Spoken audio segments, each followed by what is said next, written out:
Welcome to the Horse Frog Podcast. I'm Kamran. And I'm Billy. Billy, what would you say we do here?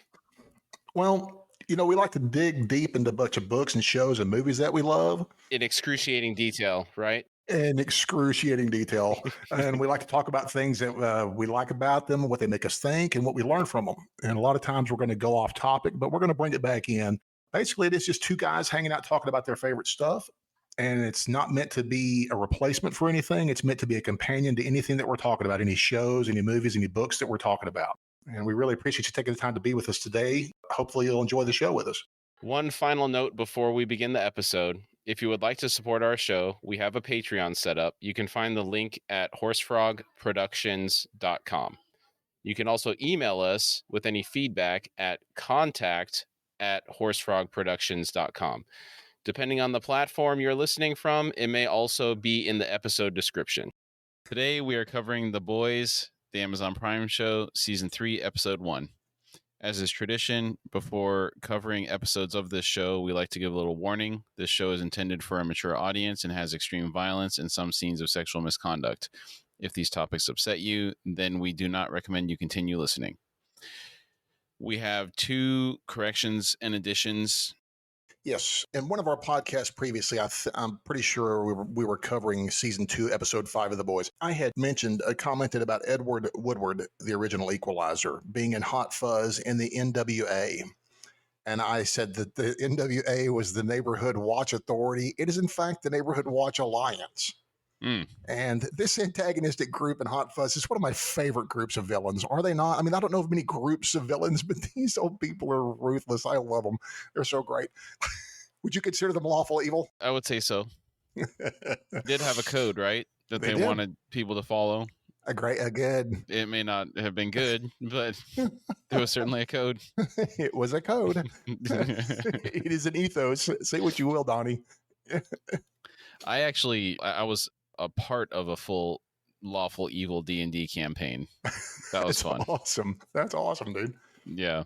It was the Kingmaker series. We ended up scouting out a territory, and then we became the rulers of the territory as we conquered it. That's awesome. It was interesting. I love it, dude.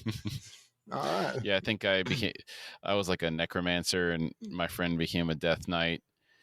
And I'm trying to remember what else everybody was. Either way, cool. It was fun. It sounds like fun. Yeah. I wanted to take a moment to say something about how we're going to cover Season 3. To this point, we had seen all of the seasons prior to us recording the podcast. Given they had come out several years ago, we watched the show several years ago. We may have forgotten some specific details, but largely we knew where the story was going. Right now, we're in uncharted territory. Yes. I haven't watched anything besides the episode we're about to cover. And as we go through this, we are going to be looking at each episode through the lens of someone that has just seen it and does not know what's going to happen for the rest of the season. So we may get some stuff wrong. We will probably correct ourselves as we go, just like we do with everything else. Yes. Saying, we were assuming this thing and this is going to change. So I just wanted to say that up front. So people, in case they're saying, no, this is going to go a completely different direction. Yeah, we'll find that out. Right. As time goes yes, we on. will. Yes, we will. Okay. And here we go. Episode 1, Season 3. The episode begins with a cinematic shot of the Vought Tower burning in the background. Based on the lighting, I can tell it's the dawn of the Seven. They had that specific filter that they put on there. It's kind of orangey. Is it the destruction filter? I don't know, man, because The Matrix had a very prominent green. That's like the other movie that strikes me as having a very specific filter applied to it. This one's very orange to me. Yeah, it is. Mm-hmm. We see some military jets flying by in the sky. The shot pans down from the tower. We see the rest of the city is also burning. The statue of Soldier Boy from the Vought Square has been knocked over. The shot continues panning and Stormfront comes into view. She is standing with her back to us. She's standing still, and plasma is arcing from her hand. Homelander does one of his epic landings behind her. He says, "Stormfront, I knew you'd be here." We see Stormfront's plasma stop, and she slowly turns. We see it's not Stormfront herself, but the actress Charlize Theron, which is another one of those timeless, non-aging beauties like Yes. Michelle Pfeiffer. Agreed. Yeah, And she's doesn't- gorgeous. You know what? She's looked the same like, for the last 20 years. I know it. And like Michelle Pfeiffer and Ant-Man and the Wasp, man, she looks great for a grandma. It's like she's like grandma age and she's still looking good. I'm like, Dad, get him. Yeah. They found the fountain of youth. They're drinking from it on a daily basis or something. Right. Well, you've seen Death Becomes Her, haven't you? You know, actually, I don't think I've ever watched that movie. Oh my word! You need to watch that movie. That's about Hollywood beauty and immortality. It's really funny. It's really, really dark. Mm-hmm. I remember the preview. I was a kid when it came out. It was an early '90s movie, if I remember correctly. Yeah, right. It's Willis. Yeah. It's Willis Streep and Goldie Hawn. Mm-hmm. And it's a Robert Zemeckis film. It's really funny. It's really morbid. It's really funny. Yeah, I seem to remember somebody having a hole in their torso and like somebody was holding a candlestick through there. Well, they're actresses and they've discovered the secret of but they keep hurting each other. And he's like become a mortician and he has to kind of keep them together. Okay. Homelander says, "How could you do this? I loved you." She says, "You'll always be in my heart, but the Fourth Reich is in my soul. Fourth Reich, baby. Join me and we could reign together for 1,000 years. Homelander defiantly says, "Never." Stormfront says, "You and I are the same. Perfect genetic specimens. Think of how beautiful our children could be. They would be the best of both of us. Flawless Aryan Kindersoldaten." I love it, dude. Oh, it's heavy-handed. Last season, Wow. we had said basically the exact same thing in relation Exactly to the Stormfront, same right? thing, yes. That Ryan, Homelander's son, embodies her dream, right? And the only way it could have been better was if she was the one that had been Ryan's mother, not Becca. Yes, I agree with that wholeheartedly, yes. Mm-hmm. Homelander says, "No, they'd be monsters like you." Stormfront responds, "Your choice, Liebchen, but not even you could stop me alone." You notice how they're like working in so much more German than she used? I know it. I love it. Yeah, they're really playing that up. We've got to make sure and understand this front here. You know, it's got to be very obvious. We hear Starlight say, "He's not alone." There's an epic panning shot, and Maeve, Starlight, and Black Noir come into view. Black Noir's entrance is awesome. He lands on a piece of concrete rubble, and it sounds like a ninja moving. It's like a whooshing noise. Yes. And then as he lands, he cracks the rubble. Love it. In the panning shot, the wrecked bus in the background has an ad for an A-Train movie named Turbo Rush. That's a different movie than the one that we had previously seen the poster for, which involved a train. If I remember. Oh, that's right. That's right. Yeah. Was it the Bullet Train movie? Something along those lines. Something along those lines. So I love the ad within the movie for the product. Oh, this reminds me. When I saw I Am Legend, the Will Smith one in theaters, there was when he was in Times Square, there was a billboard for Batman versus Superman. And I lost it. Yeah. I was like, oh, this was when I was excited for that kind of stuff. This is before the row moment, huh? Yeah. Now, do you know the great thing about I Am Legend? I'm going to go deep real quick. Do you know that that's the third treatment of that movie? I'm most familiar with the Charlton Heston one. What's the... Yes. Was Charlton Heston the first one? That's the second one. The first one one? It's a Vincent Price. It's an Italian job. It's black and white. 60s-ish, and it's really dark. It's closer to the book, I feel, because the people are kind of like, they think they're vampires. They're like psychosomatically vampires. They're not real vampires.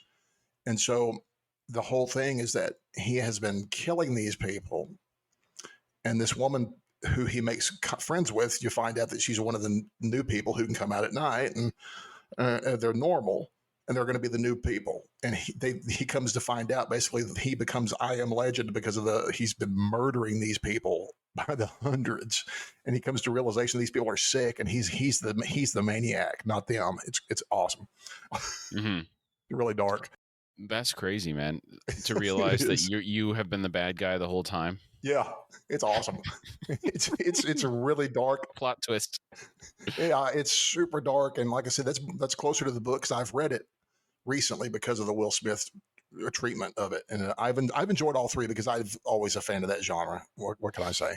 The only issue I had with the Will Smith one was the CGI it's pretty dated. Pretty prominent. Even when it was new, it looked kind of bad. It did, and it's funny. Speaking of the CGI, we've gone back. Me and my lady love we started Star Warsing it, and so I've done a different order. The Big Bang Theory recommended starting with episode 4 and then going to episode 2 and 3, skipping 1 altogether, which is just political and nothing else. It's strictly political. And so, and then skip on to the rest back and then come back to the rest of the original trilogy. So A New Hope, then yes. 2 and 3. 2 and 3 for flashback purposes and backstory. And then come back to Empire and then Return. And then don't even. Well, I do not have this hatred of the latter trilogy. I haven't seen the last one. Okay. In all honesty, I know that you really hate Last Jedi, but Last Jedi got me to watch Force Awakens, and I enjoyed both. You enjoyed The Last Jedi? So I mean, but I didn't hate it. I mean, okay. it was entertaining. It did its purpose. I was thoroughly entertained. It wasn't a bad story, and it wasn't as kiddie. Aimed at the children. I like it aimed at everybody as opposed to aiming at kids. So like some of the Star Wars went for a little bit there, but I had no problem with it, but I still haven't watched the last piece of it yet. But I've also a huge fan of the Mandalorian and the Boba Fett show. That's a whole other thing though. That's a whole other thing, but I don't know if you're aware of the timelines on that stuff yet either. So I don't want to say anything to give you any spoilers because I really enjoyed those thoroughly. Yeah, I mean, I really like The Mandalorian. That kind of it made me realize that I do have a lot of emotional investment in Star Wars. Yes. I read the books a lot as a child, just all that extended universe. I think the first thing that really upset me was when they threw all that out and then went a different direction because there were some really good stories in there. Me and you have agreed. The only thing I had read the Zahn trilogy, and then I had read book 1 of the Boba Fett Bounty Hunter Wars or something like that. And that also got him out of the Sarlacc as well. I can't remember what that was, but it was about the only Star Wars stuff I ever read. Well, okay. So immediately after Return of the Jedi, there's this book called Truce at Bakura, which was actually pretty bad. Okay. Then there was the next one I read was Courtship of Princess Leia. I know there was one called Shadows of the Empire. They made a video game out of it. I can't remember where that fit in the timeline, but Courtship of Princess Leia was a really good story. Okay. She's being courted by some prince, and her and Han are kind of on the outs. So Han, given he's not a prince, he wins a planet in a game of Sabacc. He kidnaps Princess Leia and takes her there. And come to find out that there's an Imperial outpost there where they haven't heard that the Empire has fallen yet. And there are a bunch of Rancor riding Force witches that inhabit the planet. And Luke ends up coming out there. It's a really good story. Oh, dude. So you're gonna love Boba Fett then, dude. It's okay. It hinted at something like that. Okay. I heard that. I heard the mention of the witches riding Rancors. Mm-hmm. Yeah. So that was the one that they threw out, and then of course we mentioned the Timothy Zahn trilogy. Yes. Just amazing story. Probably. I would go so far as saying those were actually more entertaining than the Star Wars core movie stories themselves to me. Agreed. They were that good. I mean, nothing against those, but Thrawn is just such a compelling character. Well, that and the Luke, the anti-Luke and the story behind Yoda and why he was where he was and all that stuff, that was really important to me. Mm-hmm. For some reason that struck me. So I was like, I don't know why that always, but I love that story. I need to go back and reread that story. It's been a long time. Yeah. I've only read it once. There was another trilogy by Kevin J. Anderson. I'll get off this topic after this one point here. Okay. So Han gets in trouble somehow, and he ends up in the spice mines. Okay. He finds this kid. This has been a long time since I read the story, but I can't remember. The kid's force sensitive. They end up escaping.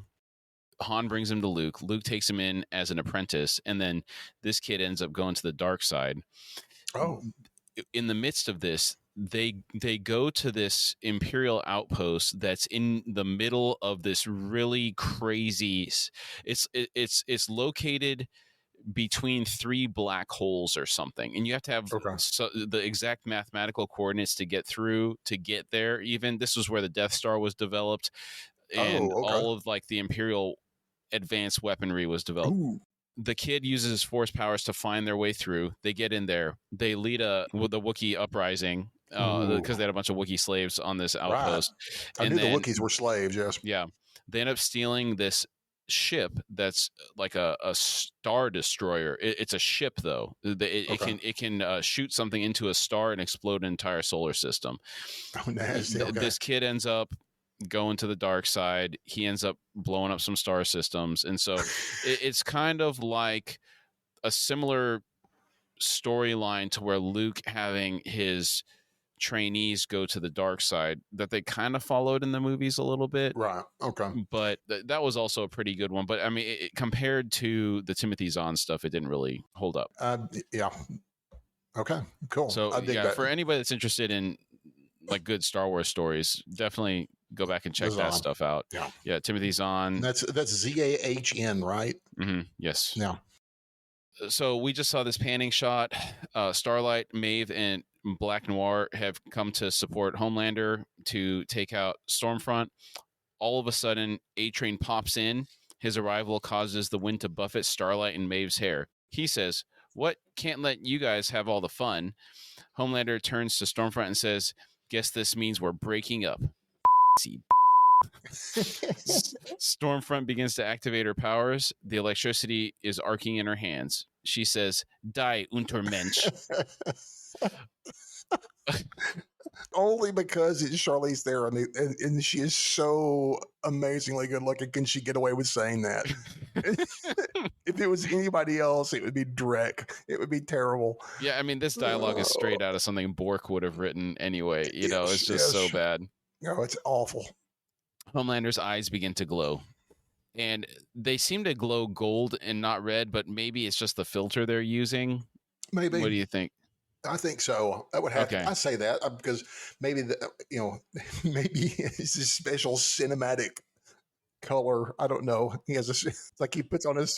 Well, I was thinking, there's no way he can use it legitimately because he's gonna. Yeah. Charlize Theron's not shooting electricity at him, so they're gonna have to use CGI to have him shoot lasers at her. Yeah, exactly. So that's got to be what it is. Yeah. Yeah. Stormfront's eyes glow purple, and she unleashes electricity towards Homelander. Both Homelander and Starlight retaliate, and they keep the electricity at bay. Homelander uses his lasers, and Starlight uses a blast of electricity. We see that the movie is actually playing in a movie theater. We see that Homelander, Maeve, Stormfront, Ashley, and Mr. Edgar are all there watching the movie. Black Noir is there, but we don't see him in this shot. Mr. Edgar is sitting a row back from Homelander, and he's not watching the movie. He's giving Homelander a bad look. Yeah. Maeve is sitting to his right, Starlight sitting to his left. In the movie, Starlight yells, "Grab the flash drive." Maeve yells, "She's too strong. How can we beat her?" Homelander says, "As a team." Just thinking of that flash drive, dude. That's as big as a grenade. Yeah, and it's like a Gucci flash drive. It looks like a perfume bottle or something. Guys, it's awful. It's like, seriously. Yeah. But no mention of the time crystals. Maybe they wrote those. Was it the eternity crystals? Something along those lines. Yes, you're correct. So yes. Yeah, and we don't see any mutant zombies this time either. No, we don't. Well, that is correct. Yes. The camera zooms in on Homelander, and the audio is drowned out by a high-pitched noise. This is not in the movie. This is IRL in the show. He's looking like he's zoned out. He doesn't look like his normal, vibrant self. It's kind of that look. Remember the end, not the masturbatory scene at the end, but where he's talking at the press conference and it zooms out and he's talking, but you get that same ringing. Yes. Kind of thing. It's like a continuation. I don't know if this guy's just been crazy for the past year, just out of his mind, biding his time. I don't know what's going on there, but it's that same. But I feel like it's that continuation of that same madness. And a real quick aside to that scene in Dawn of the Seven where they first pan and you see that glass and that stuff shearing off the side of the building and stuff like that. Mm-hmm. I don't know what it is with their scenes of destruction and stuff that really sells it to me. It's small touches like that. I don't know what that make it seem more legit. I don't know why. Mm-hmm. It's small. It's the small details like that make it feel like, wow, that's really real. Even though we're in a movie, we know we're watching a movie we're watching a television show, watching a movie, Yeah. and it still Mm-hmm. looks that great. So Yeah, I'm trying to think. We keep coming back to the rubble and how wow. the sound and just the visuals of the rubble really sell it. I'm trying to think of any movies where that was really prominently a factor. I know it. Like I said, whenever we see things, usually you see the destruction happen far off, or you may Mm-hmm. see it happen up close. But when you see the scenes with our people in it and they're walking through this stuff, there's always like this. We've brought this up in a previous episode where there's like a clear path for them to glide through. Mm-hmm. And for some, it's like in the real battle scenes here. Not talking about on the movie set of Dawn of the Seven, but in other scenes of carnage. Debris is like real debris. It's to be avoided. Mm-hmm. There's no clear path through debris. It's like debris happens when you blow up floors of buildings and, things like this, that kind of happens.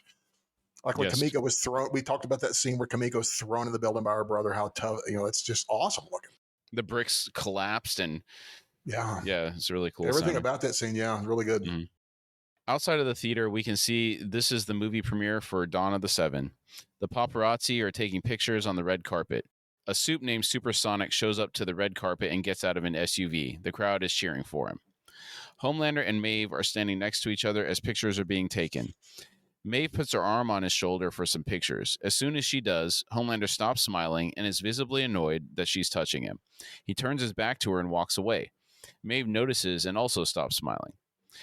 I mean, what does she expect? In his eyes, she betrayed him at the end of season 2 when she Right. blackmailed him with the footage of them during the hijacked airplane so he wouldn't kill Butcher and the rest of the boys. Well, it's true. I mean, but he's always so pouty. And last season, and this season in particular, from the start, he's so pouty and strange. But I think here it's like because here Maeve and Starlight have Homelander where they want him, but it requires him to be constantly vigilant. So just even that move by him, I think she's just wondering, is he going to do something here? I think they're just constantly just under stress, waiting for him to snap, almost. He's very erratic. We'll see more of that this season. Yeah, he is very much so. More so than last season. Last season, it was different. He was very aggressive. As Stormfront was influencing him, he was trying to clean the house with the Seven, Yes. right? Get everybody under control.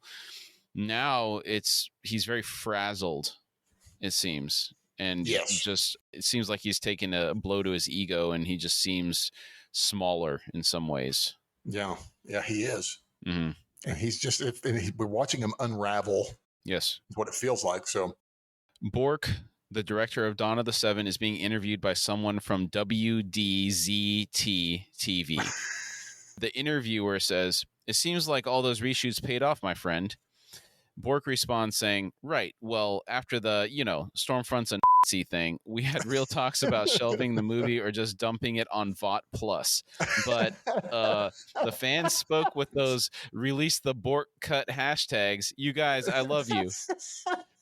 They're totally referencing the Batman vs. Superman scenario with the Snyder cut, right? The Justice League Snyder cut. Oh, that's right. Yeah, Justice League Snyder yes, cut. Yeah, absolutely. Absolutely. Because it's really odd because we live in this day and age where I've seen a couple of things due to pressure from social media. Studios have caved. One of them was on the character of John Constantine. The people that did the Hannibal show did a John Constantine show. Mm-hmm. It's really, really the same harsh and darkness as that Hannibal show was, But they pulled the plug about 10 episodes in. And for a while it sat in limbo, but CW, due to, fought for a couple of years and they bought the property and the whole time the same character was the voice of him in some animated shows. And then they finally brought him into a terrible show, The Legends of Tomorrow. I'm sorry. I don't like The Legends of Tomorrow. I shouldn't call it a terrible show. I don't like it, but I was glad they at least rescued my character, John Constantine, from another. So it's odd to live in a day and age where the public demand for a Snyder cut, which don't get me wrong, I'm super stoked that I got to see the Snyder cut, but the fact that studios are cave to that or see this. Is that a caving to the public, or is that just? Well, I don't know. Is it serving a niche? I don't know. Do you know? Okay, there's a couple of specific scenarios that come to mind, and they're actually different situations. The Okay. Snyder Cut was a really weird scenario. That's a very Where weird that's the scenario. first time I've heard of a movie of that magnitude being impacted by a personal loss and Yes. like an emergency by the director, and the director Yes. has the vision for the whole thing, right? Yes. The rumors began swirling that after it was released in the kind of hybrid form where Joss Whedon and Snyder, it was like cut together. It was obviously messed up when they did the reshoots with Superman. He had a mustache. They had to CGI his mustache out. It was all jacked up. You could tell which scenes. I haven't seen it, but I still haven't watched that one. Yeah. I always held out hope for the Snyder Cut for some reason. And it seemed like there was more meat to the story than the theatrical release had. So people started petitions and everything. And Kevin Smith was also a big part of this drive too. That kind of helped. Yeah, but then the next thing is HBO Max was just releasing, and they didn't really have any killer content to really drive people to it. I think the studio saw this as an opportunity to say, hey, we're going to release it on HBO Max. It might get more people on there than we would otherwise get. So I think that was one of the contributing factors to them deciding to go through with this. Okay. Well, I like it because people that I know that didn't like the original have seen both and did like the Snyder Cut. Mm-hmm. Even, I love the Snyder Cut because I was waiting for it. I love Snyder, and I don't mind a epic movie. It clocks in at a little over 4 hours, but hey, mm-hmm. It's still a great. I liked it though. Mm-hmm. Then the other situation that immediately comes to mind is the Sonic the Hedgehog movie. Okay. When they showed the preview for Sonic the Hedgehog, the character that they had was so hideous that the uproar was immediate and it was fierce. I think I remember hearing a friend of ours mention this to me.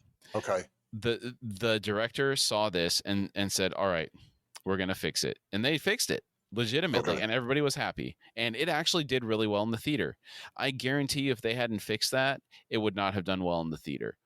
And that's a different scenario. It kind of is, but it's the same time, but it's tied together in the same manner.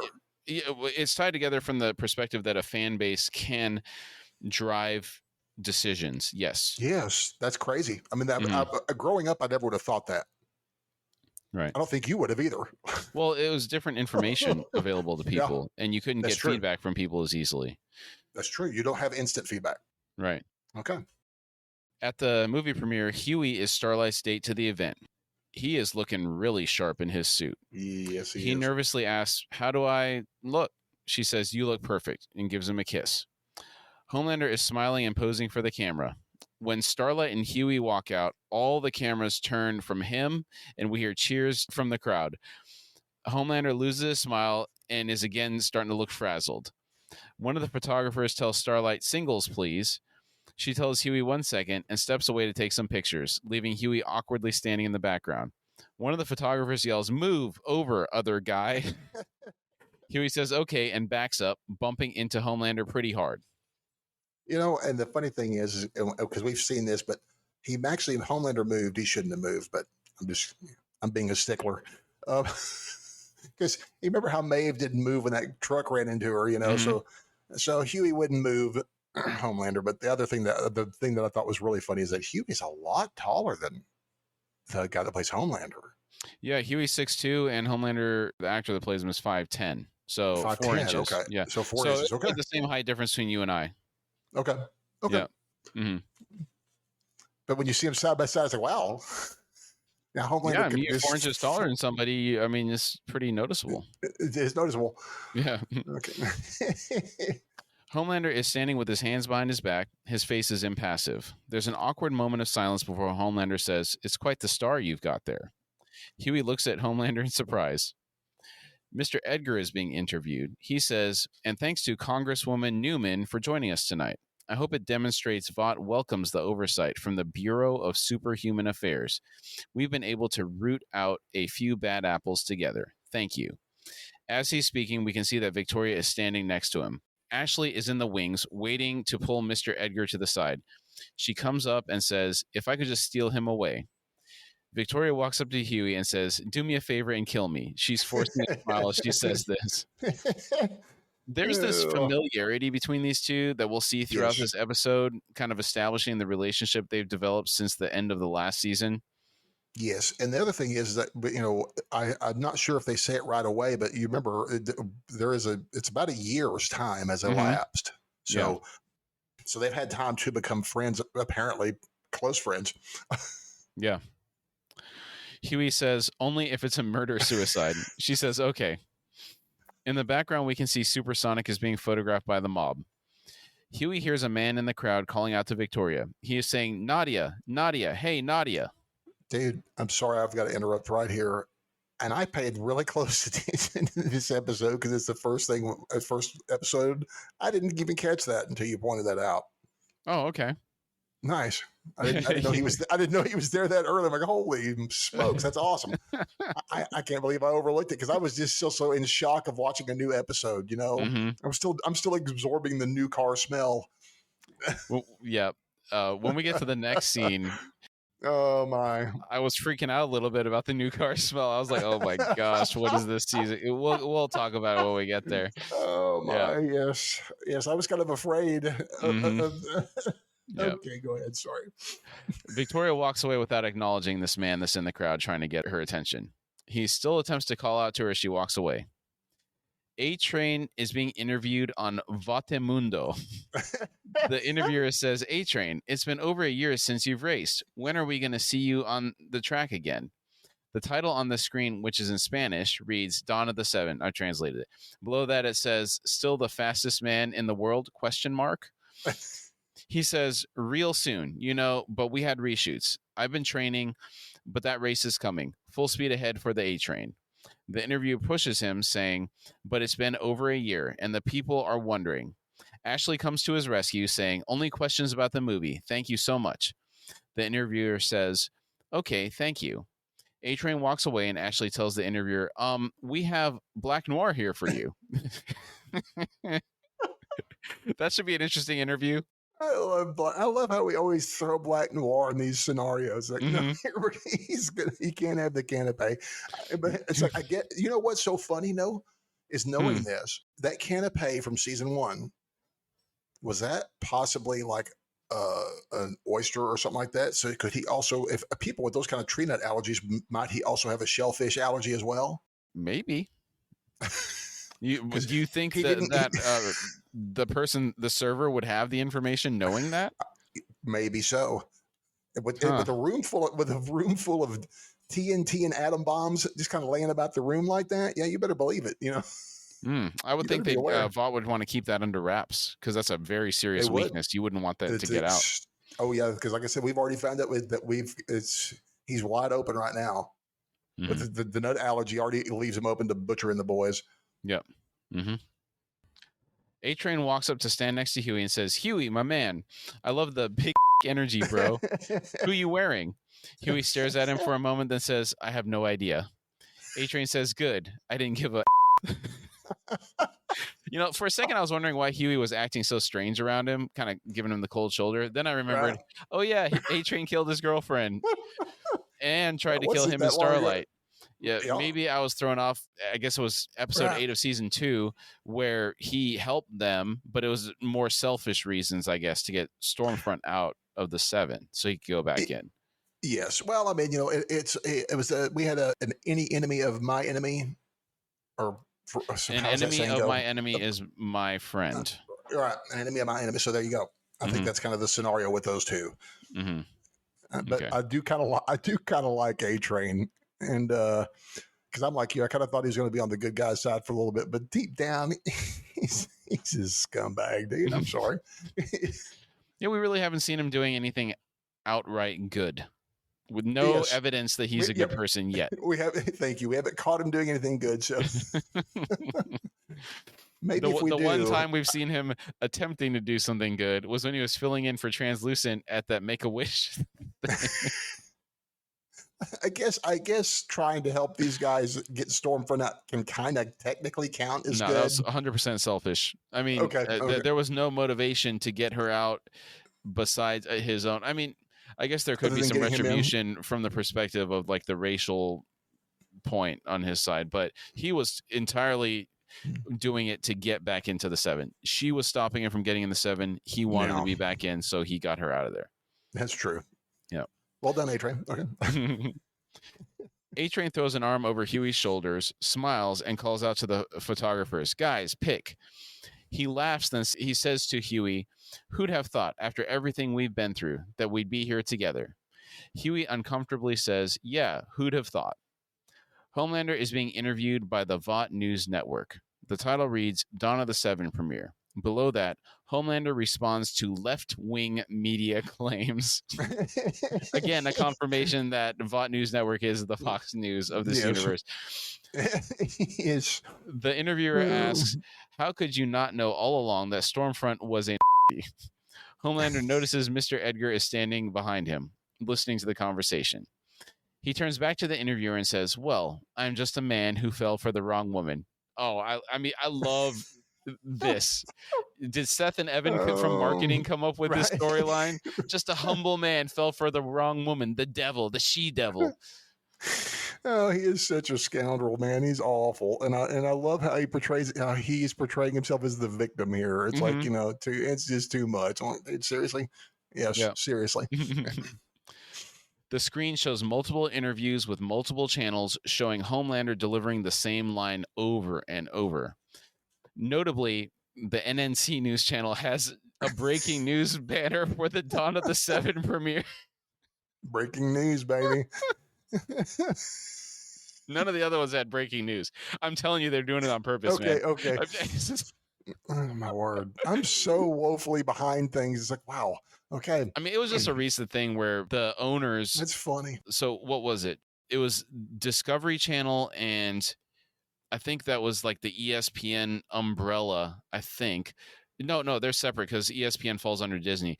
Discovery Channel, they ended up buying the company that had CNN. I think they're the same thing. I think ESPN and CNN are under all that media umbrella. Well, either way, he's trying to get it back to more news oriented than the opinionated stuff that has driven people away from them. And one of the criticisms that he levied against them was using "It's the boy who cried wolf." Everything can't be breaking news. Use it when it's legitimately breaking news. Otherwise, it's not. And so that's why I joke about it. Which did beg, and I've begged the question with you. It's like, well, isn't technically all news breaking? Well, I would say that in this context, breaking news is, hey, something major just happened. Oh no, I know that. I get that. I was just sorry. Yeah. But I mean, some irony. You are correct in that the news is breaking as they're telling it. Breaking news is happening as we speak. Mm-hmm. Homelander goes on, "But out of crisis comes change. So I spent the last year really slowing down and reconnecting with myself. And I am very excited for everyone to meet the real me." I don't think anyone's ready to meet the real him. No, you're right. As he's saying this, the camera zooms in on his eyes, and he has an unhinged look to him. And again, his charm switch is not on. I've joked about this, right? He has two personas. He's had two personas in the past. The charm switch on, which you've said when he does this, he has his 1,000,000-volt smile, right? And this is what he shows everybody when we first meet him in season 1. Then he has the sociopath persona when the charm switch is off, and it's like scary Homelander, right? Yes. This is like vulnerable, frazzled Homelander. And we have one more. Remember, at the very end of last season, we have ranting and raving Homelander. Remember, this was at the last scene, or like when he was covered in blood, and he comes to find Stormfront was messed up laying on the ground after Ryan did his like little vision blast, or what? It was before that. Even it was before he had come together with Stormfront. And he was melting down. Yeah, he was in a hallway. Yes, in the hallway, just crying and sobbing. And so he is just, dude.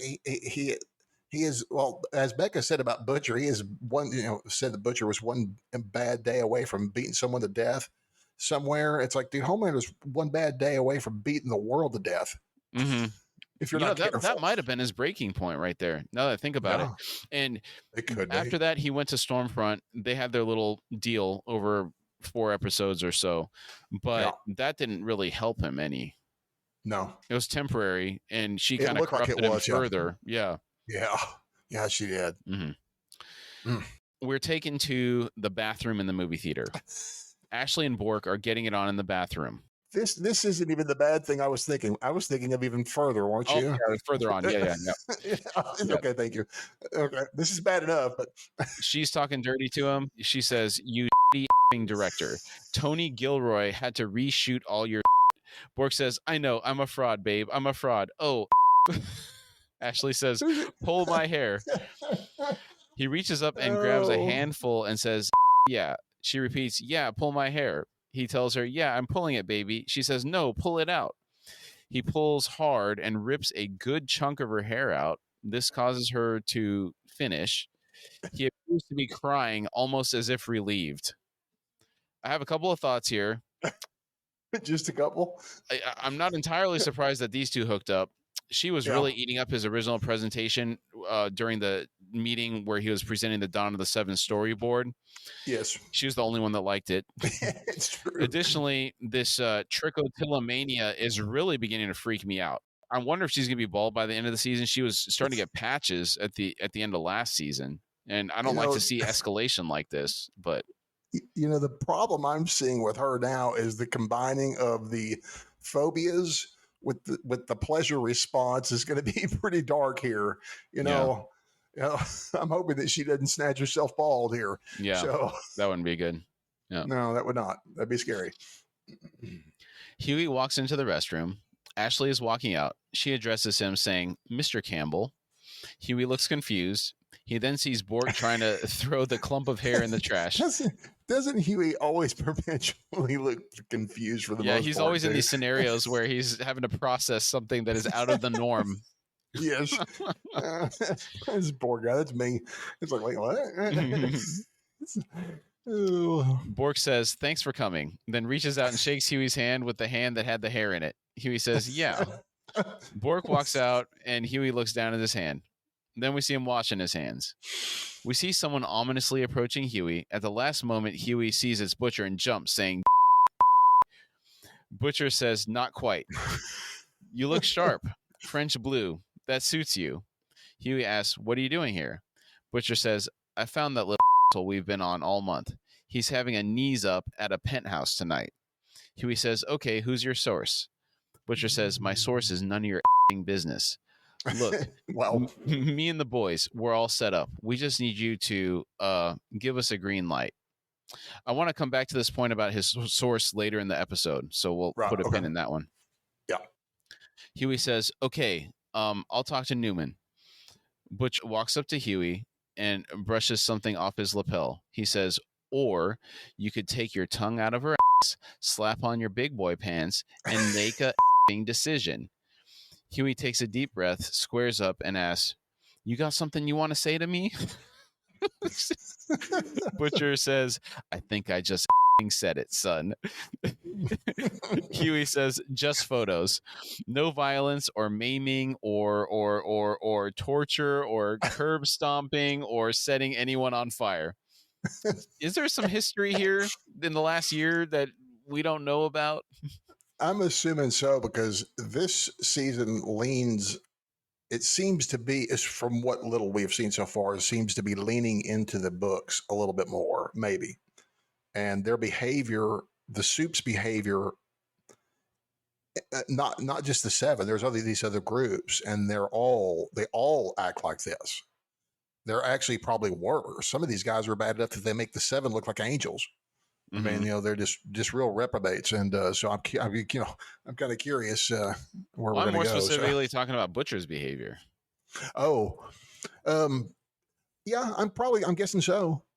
He seems to like to kill Soup, so I'm assuming that the past year, it's like it's required Huey to, like, it's like telling him, it's like, okay, he probably said, "No, don't do this," And then he does this horrible stuff to him. So he says, okay, not this. And he has to remember to say everything to this guy because it's like, and so just to ensure that none of these things happen. So it's like Butcher's really just, Butcher likes to push his buttons too. So Butcher's walking out and he remembers something. He turns and says, "Oh, I'll get you them expense reports you wanted tomorrow." Yeah. Then he leaves. The check is in the mail. All right. This is the scene that kind of set the tone for me for this season. I was worried because I'm like, I had to kind of like, it was really harsh. I was having a hard time with this one, dude. Yeah. Not the violent bit, but the sexual component was really a little bit too much, man. Mm-hmm. Yep. Just pushing boundaries. Yeah. It's okay. We'll get there. Yeah. We'll get there. Yeah. Okay.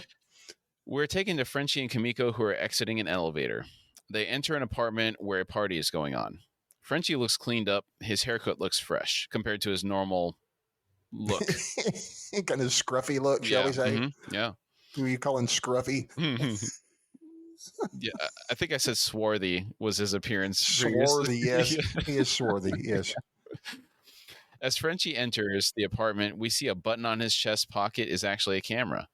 Butcher is watching the video feed from the camera. He is browsing Amazon on his phone. He uses the Buy It Now feature to purchase a Connect 4 board game. That's a nice, subtle product placement there by Amazon. Shopping on Amazon in an Amazon show. Ryan, I would expect nothing but the best for Amazon. And by the way, season 4 is a go, by the way. I don't know if you know this.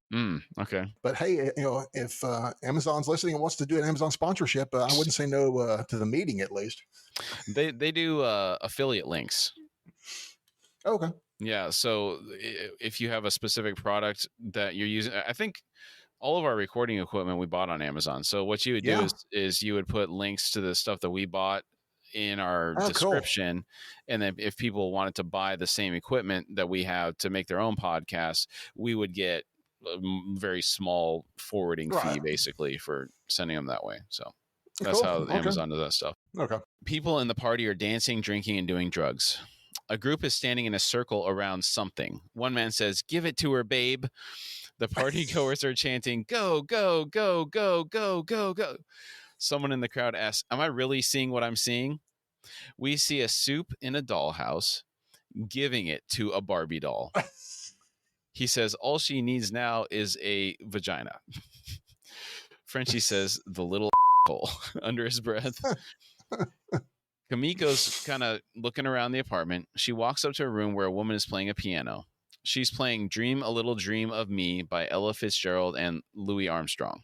Is that Louis or Louis Armstrong? I thought Louis Armstrong. Louis. Okay. It's Louis. Okay. I thought Louis Armstrong played the trumpet. He did, but he also sang. Oh, okay.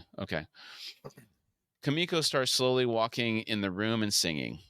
A car passing by outside honks, and we see Kamiko was actually daydreaming. This kind of wakes her out of her daydream. The woman playing the piano says, "Hey, I'm Tyler."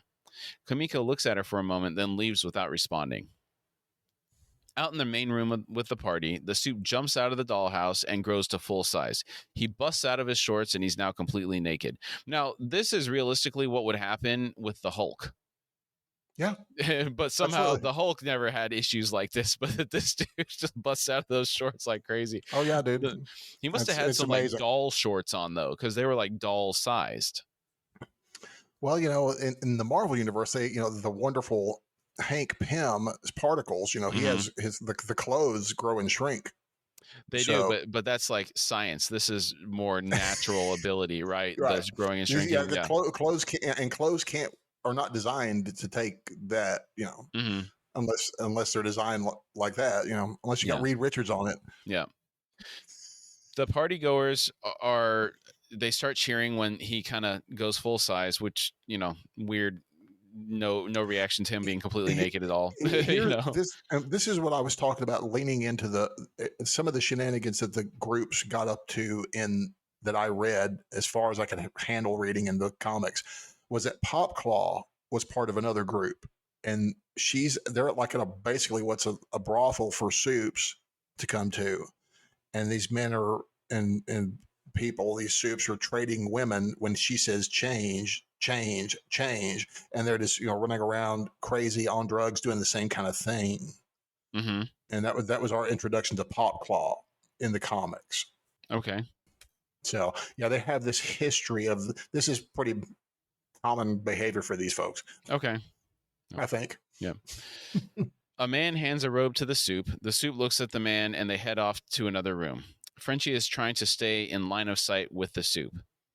Now, this is, if it wasn't weird enough already, it's about to get real weird. And to put it modestly, and I wonder how long before the sex actually becomes fully pornographic anymore. We're to this point where I did my best to not watch chunks of this scene. It's hard. It's hard. Okay. Are you ready? No pun intended. No, I'm not, but go ahead. Okay. Oh my gosh. I just realized I processed what you just said. Sorry. Oh, man. Oh. Okay. In their bedroom, they're both snorting lines of coke. The soup is sneezing. Critical information there. Yes, it is. The men make out for a bit, and then the non-soup says, I want you inside me. I took this the wrong way initially, and I was like, oh man, this is going to get real weird. But it is actually... Me too.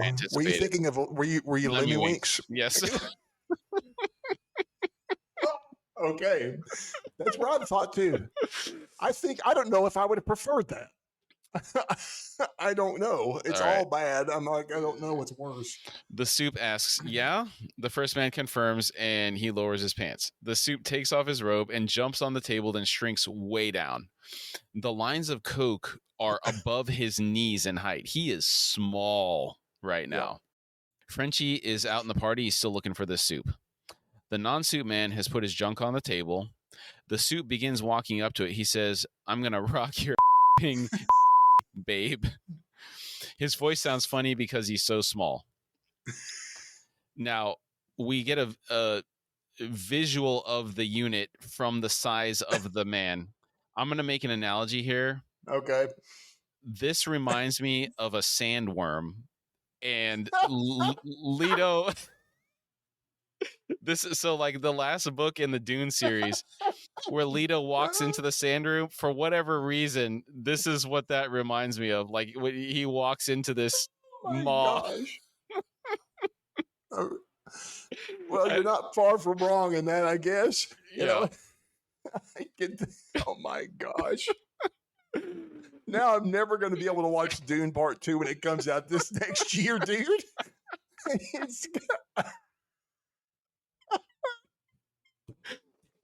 Oh no. You're welcome for that. I'm thinking of all the riding of those worms now, and it's just going to be all awful to me now. Yeah. Thank you. Oh man. Oh, sorry about that. You'll forget it. It's okay. Hopefully. I love you. Thank you, sir. Thank you, sir.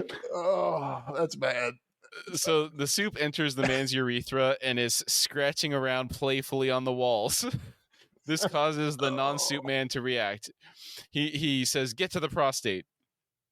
The soup begins to realize he's going to sneeze, and he holds his nose to attempt to stop. He's unable to stop, and he sneezes, and this causes him to lose control of his size. He immediately grows to full size and explosively ruptures out of his boyfriend's body. The boyfriend is ripped in half. His torso lands on the bed. The soup is left standing in shock at what he's done, completely covered in gore.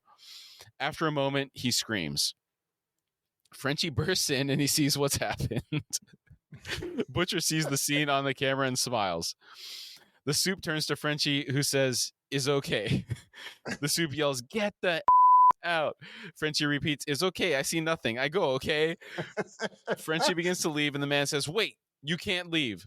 The soup shrinks and runs across the room. Frenchie is looking for him, saying, no. The soup grabs his foot and throws him against the wall. Now, this was the point that I realized that he's kind of the equivalent of Ant-Man because he's small and he has this kind of super speed or super strength at that size. He's able to pick up Frenchie and throw him. So you agree with this? I agree. He's a direct ripoff, even down to his name. He's the termite, I think. Yeah. So, yeah, he's an absolute ripoff. So. Okay. Frenchie is recovering from being thrown. The soup sprints across the room and runs up Frenchie's pant leg. Frenchie yells, "No, no, putain, get out, get out, get out." Frenchie is frantically trying to shake the soup out. Kamiko runs into the doorway and Frenchie yells, "He's trying to get in my..." Dude. Oh man. It's so great. I was cracking up so hard when I saw this scene. I was too. Frenchie's yelling, It's funny, man. "Get him out." Kamiko begins to unbuckle Frenchie's belt, trying to help. Frenchie is whimpering and muttering. He's kind of doing a dance, trying to like keep him from going up his pant leg. Kamiko sticks her hand down the back of his pants and digs around. She grabs the soup and pulls him out, clutching him in her fist. The soup yells and bites her hand. She drops him. The soup grabs her foot and throws her against the wall. Frenchie yells, "Oh no," and pulls a gun out. How the heck is he going to be able to hit this guy? This guy is tiny.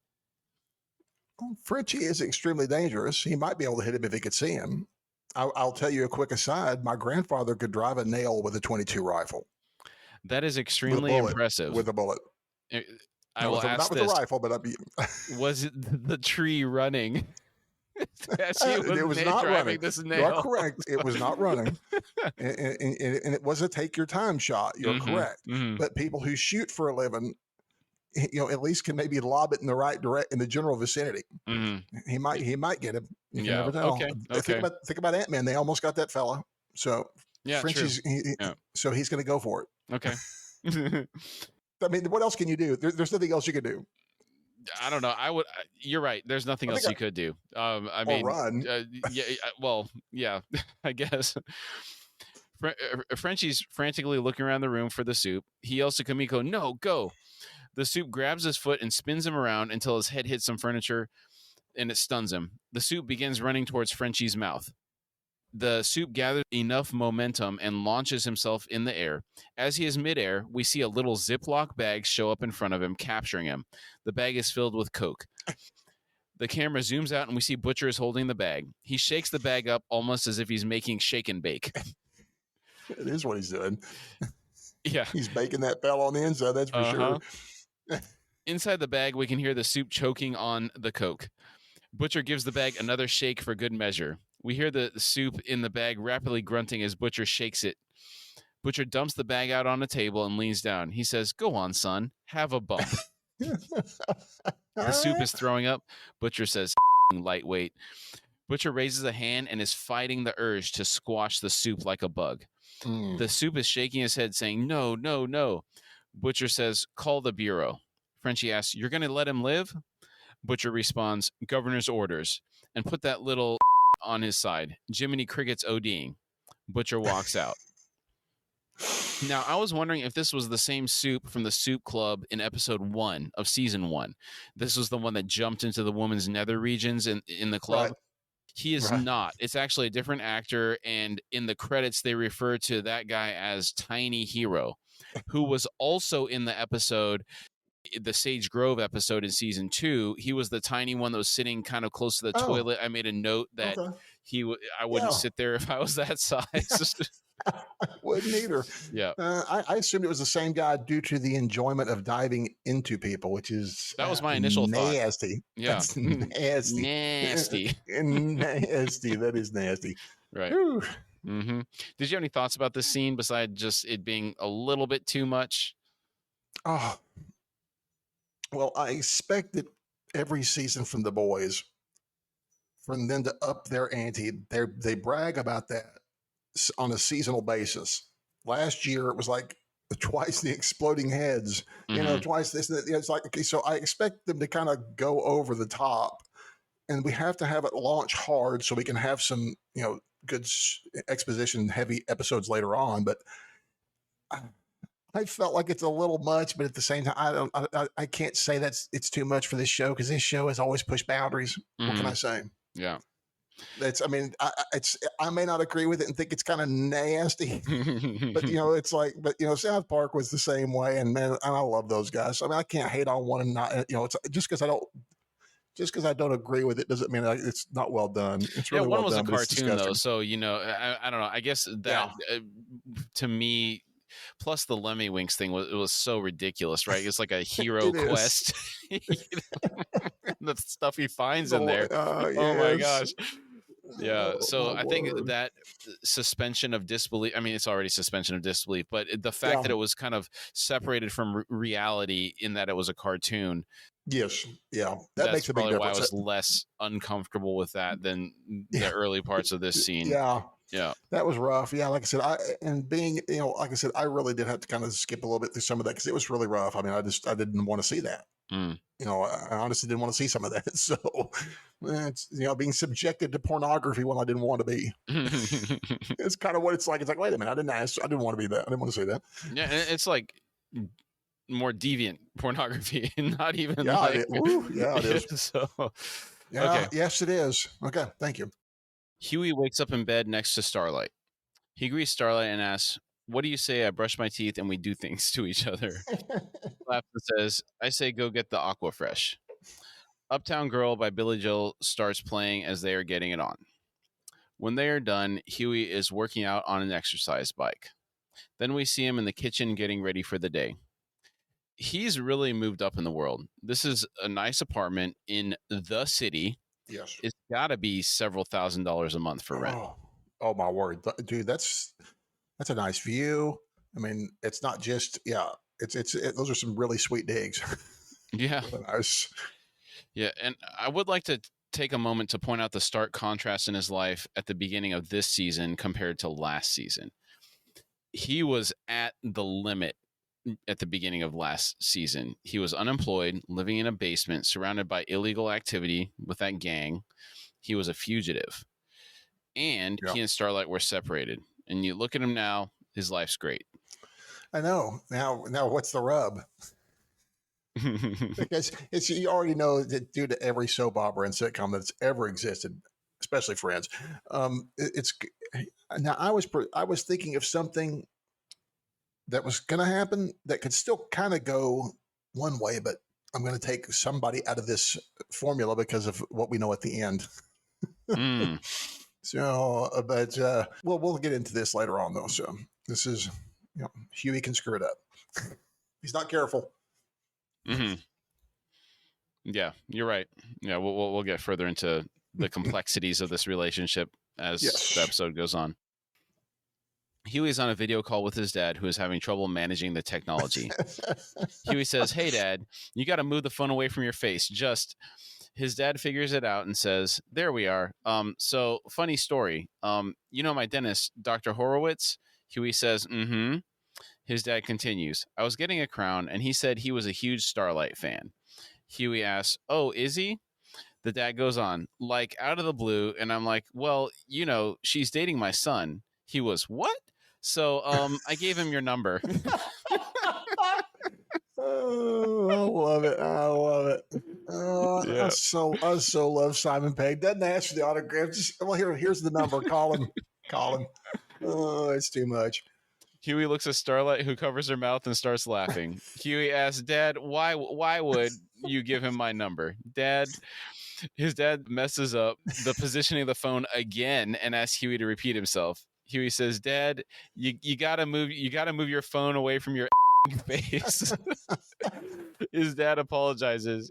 Huey says, "Listen, I gotta get to work, so we'll see you for dinner on Sunday." His dad agrees, and Huey hangs up the phone, cutting off his dad as he says, "I love you." And he doesn't say it back. It's just kind of interesting. Yeah. Starlight says, "He's sweet." Huey says, "Yeah, so you gonna stay over again tonight?" As he is speaking, he is having trouble opening a jar. He hands it to Starlight, and she easily opens it. She says, "Don't know. It depends. You gonna bring Aquafresh?" Huey jokes, "I would brush with Monistat if it meant I could have sex with you." She smiles and says, "That's very romantic." She gives him a kiss. They say goodbye to each other. Uptown Girl starts playing again. Huey is arriving at his place of employment, the newly formed FBSA, or the Federal Bureau of Superhuman Affairs. I was going to make a comment on yet another government agency. I know it. But I thought about it for a second, and I said, well, what else would they do? Would they just roll it into the FBI or something? Like, what would be the right way to do it if I was trying to avoid another federal agency? Yeah, I guess That's FBI, I guess, would be your group, wouldn't it? I think you. It's just one of their. It's a branch of the FBI. Yeah, it would have to be. Specialize in. It's like here. You operate under these guys. You're part of the FBI, but it's kind of like the behavioral analysis unit. That's exactly what I was thinking. I was like, you got the psycho killers on this side in this department in the basement, and then you got the other soup department in the lower floor of the basement because they're even newer. So yeah. Actually, I would think the soups would be a pretty prominent department given how devastating they could be, right? Yeah. Serial killers, they happen periodically, but realistically, percentage-wise of casualties, it's not that high compared to the other stuff, right? No, not compared to these guys. These guys will, in one incident, could have more impact than 20 serial killers with high body counts, more than those Colombian fellows. Mm-hmm. There's a couple Colombians that have like over 100, and there's another fellow that's killed over 200. He's in jail now. The one that killed over 100 is free. Okay. Yeah, Colombians only make people serve 20 years for their whatever crime. This guy Pedro Lopez killed over 100, mostly children. He led authorities to mass graves of over 40 and 50 bodies. Oh my gosh! And this guy. So this wasn't some cartel thing. This was just wow. This is a guy. This is a sexual deviant. And then there's another guy named Luis Garavito who is over the 200 mark, who's another Colombian. And I don't know how much time he's going to do, but I'm assuming 20 years. Wow, that's crazy, man. Isn't it? Yeah, it is. Hopefully this is one that you hope the cartel to get a hold of that fellow. Somebody like Lopez, who when he got free, maybe somebody took note of him and made it disappear because we don't know where he is. Maybe. Inside the office, there's a picture of Victoria on the wall. The plaque says director of, I can't read the last word. I looked as best I could multiple times in different scenes. I could not read it. So I'm not sure. Is it just director of the FBSA? Of this office, I'm assuming. That's what I was, that's all I was assuming. Because this is the New York branch. Oh, that's true. Yeah. Okay. Huey walks in and is walking to his office. He's saying hi to everyone as he walks there. Of note, he has an office while this workspace has an open floor plan. And generally, the offices are reserved for people that are of a higher level of management. So I wonder what his title is.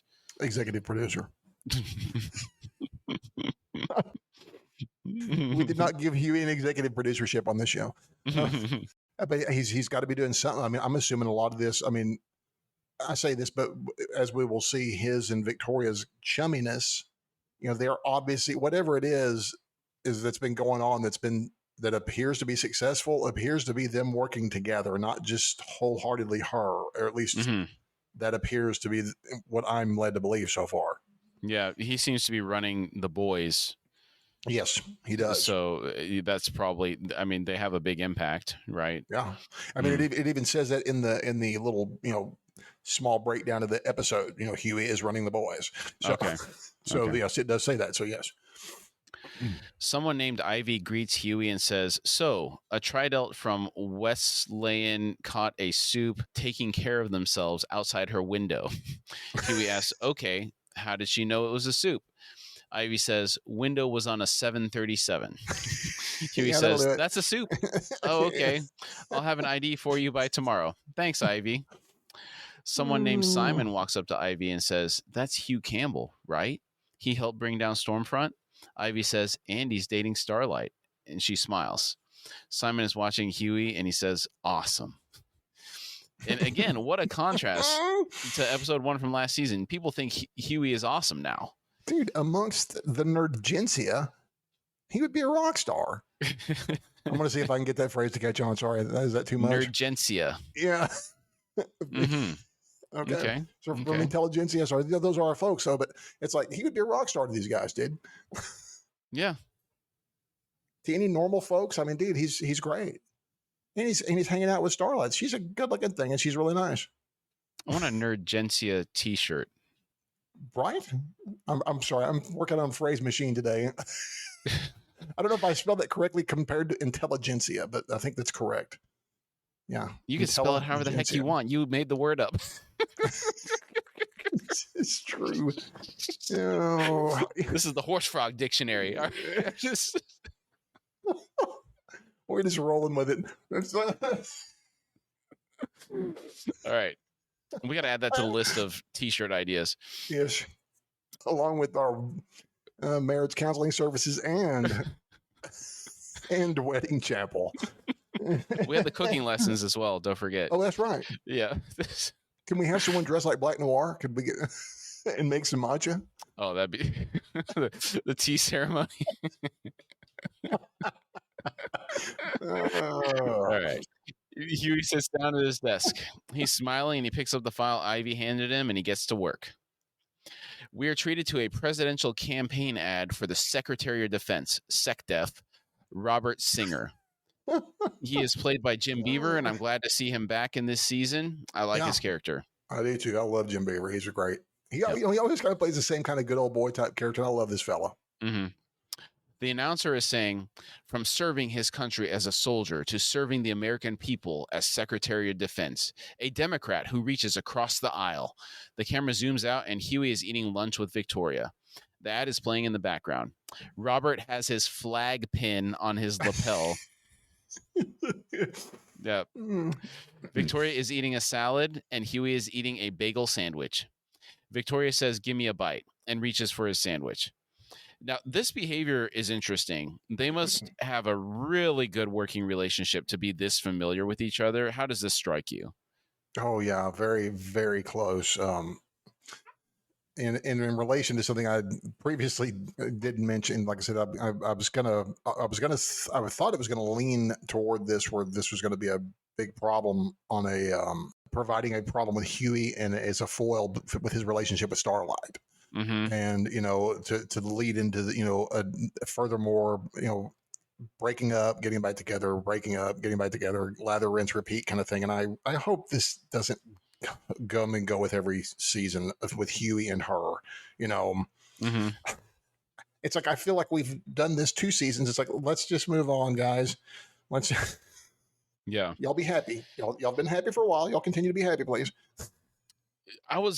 So her behavior, like, this is, I've never too familiar. It's too familiar. It's too familiar. Like, I've worked with women for a long time in some of my roles, right? And like, I've never been like at this level with a person. No. Not that, and it just seems like way too. This is like something you would do with somebody you're dating.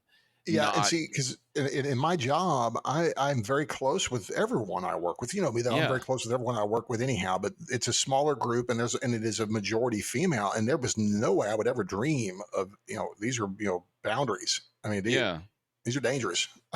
yeah. This is almost like a level beyond like coworker to me. It's beyond. It's past flirting. Yeah. It's like we're so close. We're just we're not. We've skipped the dating phase. We've been working together for a year. Yeah. Kind of deal. Okay, so you kind of got the same vibes that I did. Okay. Yes. All right, cool. Very much. All right. Huey stops her. Well, another thing on that is she's supposed to be married, isn't she? She's got a daughter. She does have a daughter, but I don't know if she may be a single mom. Okay. Right. Because I don't really know. I'd forgot about the daughter till you mentioned it. Yes, she does have a daughter, but yeah, she could be a single mom. Okay.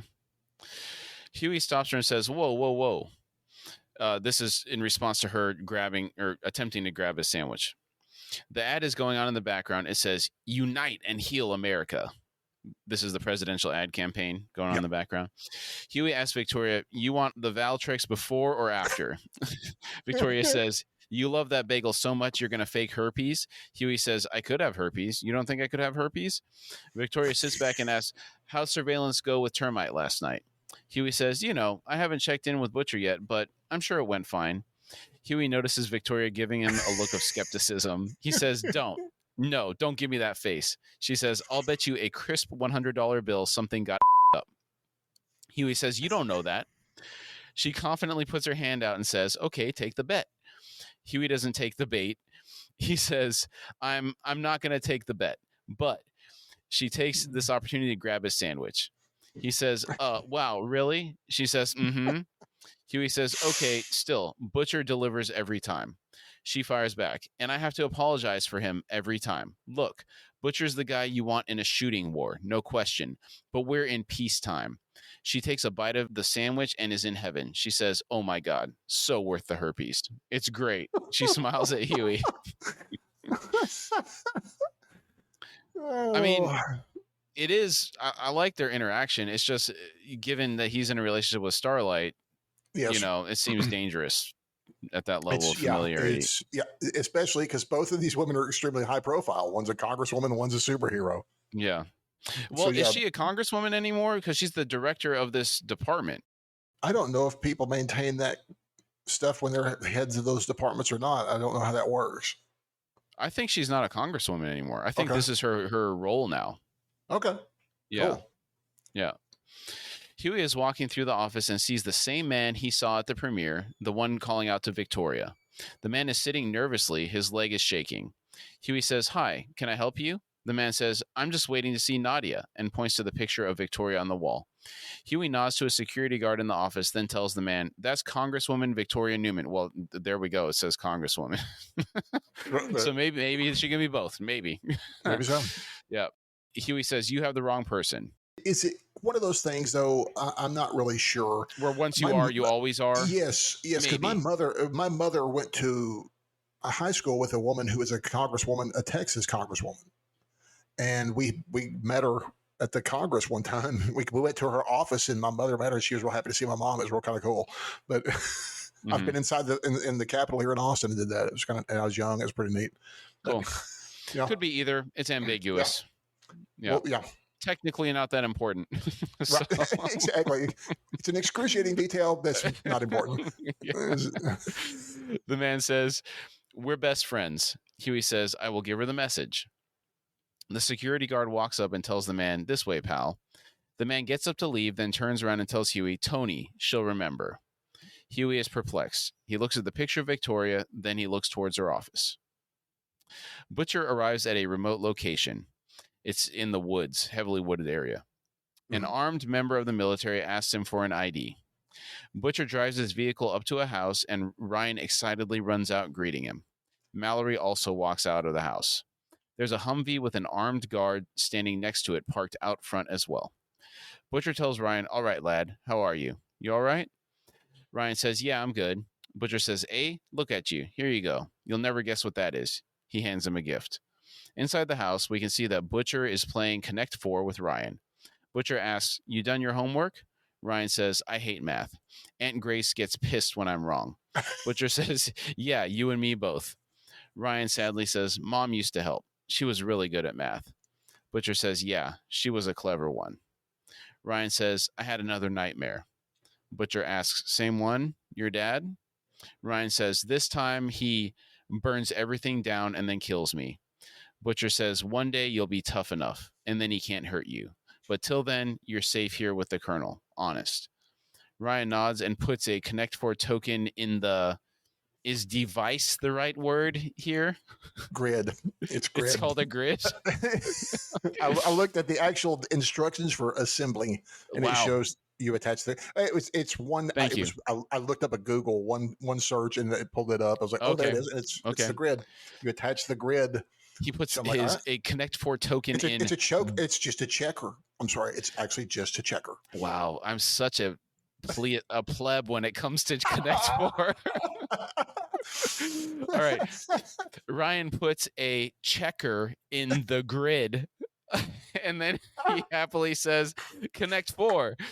Who would have thought that you'd get board game tutorials in the Horse Frog podcast? Right. We go there. We go there. Butcher says, "Oh, you cheeky little blighter." Ryan laughs. I like this interaction with them. Oh, to my see word. Butcher kind of adopting this kid a little bit. I mean, I know he's not there full time, but he's not treating him like crap, at least. He's actually acting kind of like an uncle would. Yeah, and I like that Ryan also sees him in that way too. Mm-hmm. He's happy to see him, and apparently Butcher is... This is why Butcher's apparently... Well, Grace will point it out why he's been behaving himself, kinda, I believe. Mm-hmm. So he's allowed to see Ryan still, probably, right? Yeah. Mm-hmm. I think so. Yeah. I mean, yeah, because I think this kid's kind of giving him a little bit of a conscience. Yeah. Mm-hmm. Mallory is walking Butcher out and she says, "You could stay if you want." Butcher says, "Well, that's a generous offer, Grace, but I ain't banged a blue hair since I was a lad." Oh, man. That got me so good. Oh. And like I said, I just so enjoyed this scene all the way through to the great punchline, especially after how smutty the first part of the show was. It was kind of nice to have a little laugh. That was kind of nice. Mm-hmm. Mallory laughs and says, calling you an asshole is an insult to assholes. I'm sure she heard worse in the military, right? Oh, yes. Yep. My point is, Marvin got out. Maybe there's hope for you, too. Butcher thinks for a moment, then says, I shouldn't get too close to him. I would just it up. Mallory says, I hear you've been on the straight and narrow all year. No drinking, no killing soups. You even follow Hugh Campbell's orders without strangling him. Butcher quips, now you're just being cruel. Mallory says, I know you're not doing all that for yourself. So then who? Butcher looks back at the house. Mallory says, exactly. That alone makes you a better man than your father ever was. Maybe you're not such an asshole. Butcher moves to leave and says, get the kid a burger now and then, would you? And I love that line too. That's great. Yeah, maybe she can take him to Votland and get him a big homie. Yeah, with bacon. Was it a big homie with bacon? Oh, that's great. Homelander is having makeup put on for an appearance on the Cameron Coleman Hour on the Vought News Network. His poster reads, experience, trust, tradition. Homelander still looks distraught. This look isn't his sociopath look or his charming look. We'll have to figure out a way to. We'll figure out the season 3 look. We need a new term for this look that he has. All right, yeah, Billy, that's your homework for next week. I'm going to work on it. You got a week to work on it. So just, okay. I'm sure I have faith in you. All right. Oh, you're putting pressure, man. I did Nerdgencia this week. Isn't that enough? No. The Nerdgencia has demands. Okay. I will acquiesce to those demands. Ashley is walking Homelander down the hall to the interview, and the Deep walks up with his wife, Cassandra. The Deep excitedly says, there he is, bro, come here. Hey, it's great to see you. Homelander doesn't greet him. He simply says, did you just have the slot before me? The Deep says, yeah, I'm just stumping for my book Deeper. Went awesome. I sent you a copy. Did you not get it? Don't worry. I got like hundreds of them. I'll send you more. It's about how me and my wife Cassandra escaped that cult. You remember my wife Cassandra, right? Ashley is worriedly looking at this. She's watching this exchange. I'm looking worriedly on this exchange too. The Deep looks back at his wife and she waves at Homelander. Homelander is still stone-faced. He does not respond. The Deep goes on. Oh, did you see that profile that Malcolm Gladwell did on me in the New Yorker? He called me the next Leah Remini. No big deal. I mean, my numbers are going up, coach. Put me back in the game. Ashley is looking at the Deep and shaking her head. She's trying to signal him to stop for a safety. At least this head shake is more prominent than the episode 1 cancer. Yeah. The doctor head shake. No, barely perceptible. No, that's what made it so great. No, that's exactly what sells it to me, is that barely perceptible nod. It's like, oh my gosh, it's amazing. No. Homelander says, How did you get the slot before me?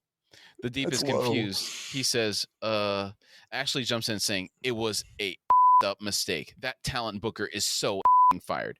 Homelander tells Ashley, I'm asking him. Then looks at the Deep and says, I'm asking you. The Deep says, this is kind of like you're so smart, like you're very smart. This is kind of the same vibe I'm getting now, right? He's like, the Deep says, I don't know, but it's ridiculous. I should never go before you. Obviously, I'm a nobody compared to you. You wanted to know a secret? I didn't even write the book. Shia LaBeouf's ghostwriter did. He laughs nervously, then continues, it's crazy. It's stupid. Sorry. Now, this comment about Shia LaBeouf's ghostwriter, is that a dig at him allegedly plagiarizing other people's works, you think? I was not aware of this, and I did look a tad, and I don't care enough to dig deeper, so this was Shia thinks he's a rapper? Well, okay, the thing that I heard was he did a short film, and allegedly he copied somebody's idea for the short film. So the rapper thing, you're gonna have to tell me about it because I'm unfamiliar with that. He apparently likes to rap battle Mm-hmm. and said some stuff from somebody's song from like '99 or something like Oh, that, okay. and was called on the record by these people. I don't even didn't look deep enough. I'm just laughing because Okay. Shia is so white. That dude makes me look like a Latino, and dude, this guy is white. I'm sorry. It's like he's a rapper. I'm like, really? Okay, Man, whatever. anybody can rap. I guess so. I guess I don't. You ever heard any Middle Oh, Eastern rap? I have not. it, I it don't. exists. It exists. My. I'm sure it does. My rap knowledge kind of begins and ends in Texas with the Ghetto Boys. And the Ghetto Boys. If you've seen Office Space, then you know the Ghetto Boys. That's the Ghetto Boys rap through there. That's their stuff. Mm-hmm. So I kind of like the mean gangster stuff from the '80s and '90s. Mm-hmm. But that was the only rap I ever really liked, and I was never a huge fan of it anyhow because I'm a musician and I listen to more instrumental. I listen to so much instrumental stuff it drives people who are like me even crazy. So Yeah. For me, I was in the 6th grade when Death Row Records was really taken off, and I was okay. living in Los Angeles at the time. Oh So wow, it was like all the kids were wearing the starter jackets, the Oakland stuff. We're in California. They were like the coolest. So that had a heavy influence. I had a tape that my dad confiscated. But then when I went to college, Napster was a thing, so I got all my MP3s. Oh my that word. was, oh my gosh. My music library exploded at that time. That was great. Correct. But that yeah, was great. Heavy influence on my childhood in terms of from a musical standpoint, for sure. I really liked a lot of that stuff. Dr. Dre, Snoop Dogg. Nice. Yeah. I liked a little Eazy-E and a little NWA, which of course involved Eazy-E to begin with. And that was kind of really about the extent of my knowledge, really. And that was really it. Okay. After the Deep apologizes, Homelander stands there for 9 seconds with no response. I counted it because it was a very long. It's a hard 9 seconds. It was a pregnant pause. Yes, it was. That was it's like a quintuplet pregnant pause. That's a fat one there. Finally, he smiles and says, "That's very sweet of you to say, Deep." As soon as he's done talking, he stops smiling. He says, "Good to see you," and then continues walking down the hall. The Deep says, "You too, sir." Ashley gives the Deep a bad look as she walks past, like, "You idiot. What are you thinking?" Cassandra walks up to the Deep and says, "Hey." The Deep says, "Hey." She says, "What was that?" The Deep tries to play it off, saying, "I actually think that went pretty well." He survived. So yes, yeah. Any encounter you survive with Homelander nowadays, I'm counting it as a win. Yeah. Homelander is now being interviewed by Cameron Coleman. Cameron says, "Let's get to the elephant in the room. The mainstream media won't leave it alone." Homelander says, Cameron asks, "How could you not know that Stormfront was a Nazi?" Homelander says, "Well, okay, so let me say it again, Cam. I may be a superhero, but I'm also just a man who fell in love with the wrong woman." Cameron says, "Well, we all know what that's like." Homelander laughs and says, "Right? Yeah. Look, I'm not perfect, Cameron. Far from it. I know I'm bulletproof on the outside, but in here, he points to his own heart and says, "It isn't. I'm just as human as all the rest of you." Cameron says, "More with Homelander after this." That seems like a weird time to take a break. Right? Yeah. I am curious now after seeing the small fella earlier on in that very compromising position. I wonder if he could turn Homelander, if Homelander is soft, like translucent on the inside too. I don't know. That's a good question. It's a very good question. Mm-hmm. Because that's very important. That could be very important in this universe. Yeah. Don't know. Wonder if we'll ever find out. I fear we might. Okay. We hear someone on set yell, "And we're clear," and a bell rings. Homelander smiles for a second, then it fades. Cameron leans forward and says, "That sounded really good." We're taken to MM's daughter's birthday party. There is a poster with Homelander, Black Noir, Starlight, A-Train, Maeve, and the Deep on it. it says, "Happy 10th birthday, Janine." This must have been after Translucent died, but before the Deep was kicked off the 7, because Right. notably Translucent is missing from this. Right. Mm-hmm. I think so. Kids are running around dressed up as Soups. Janine is dressed as the family-friendly Starlight. She runs up to MM and gives him a big hug. He says, "Who's the birthday girl? Hey, want to see what I got you?" She says, "Yeah." He says, "Ooh, you're going to love this." "Yeah, boy." He pulls out a big clock necklace. He puts the chain over her head and says, "See how it fits." Janine is laughing. She loves it. Monique comes in and says, "All right, all right, all right." Did you notice that it's a different actress as Monique? It struck me that she looked different. I didn't No. check to see, but she I is did. for sure. Yeah. Okay, yeah, okay. She's for sure different. I didn't get the name. I was just kind of like, huh? She changed actresses. Maybe the other lady got a different gig. I'm assuming. And, I guess so. I don't like it when they change actresses, but I guess sometimes you have to, or actors or actresses. Yeah. Mm-hmm. Yeah. Me too. MM tells Janine, "That looks great." Monique says, "Birthday photos," and hands her phone to a friend to take pictures. The friend takes some pictures of the three of them. Then Monique says, "Oh, Todd, over here, photos." A man runs in and puts his arm around Monique. MM steps away and says, "You know what? It's okay. All right." He watches Janine and Monique take pictures with Todd. Todd reaches up, yes, up, he's shorter than Monique, to give her a kiss on the cheek. Monique laughs. MM is sadly watching this go on. Later, we see MM is perfectly organizing and color coordinating the plastic silverware for the party. They have plates with pictures of the Soups on them. Monique walks up and says, "You don't have to do that." MM says, "Oh, I don't mind," and continues to put everything in its place. Monique asks, "Marvin, you taking your Lexapro?" I didn't know what Lexapro was used to treat, and it's a selective serotonin reuptake inhibitor, or an SSRI for short. It can treat depression and generalized anxiety disorder. I knew someone that, close to me that took that and had a really very beneficial effects from it. And I'm kind of curious here too. This is something I just now thought about, and this is a strong statement that I'm saying here that that I didn't think about. You know that's mental health in the African American community is really heavily overlooked and heavily swept under the rug. So I wonder if this is kind of trying to, one of these shots across the bow to try and sound like, hey, it's okay, take your meds if it's okay to need to take something like that. So, I'm just kind of curious if there's a positive message in there for that community. Isn't there, it's my understanding there's a general mistrust of the medical community amongst African Americans? I believe it's not, I don't know if it's necessarily mistrust of the medical community in general, but it's more mistrust. It's like a bad outlook on mental illness in general. Because I remember when they were talking about vaccinations, that was one of the challenges that they were having is historically there were some bad issues in the past. I think the Tuskegee Airmen. That was one issue that was cited where I think there were African Americans that were given vaccinations without knowing about it, right, or their consent, and so that kind of led to kind of a reduction in the willingness to get vaccinated for COVID specifically. Yeah, but I get it. I mean, don't fault them. I don't fault you.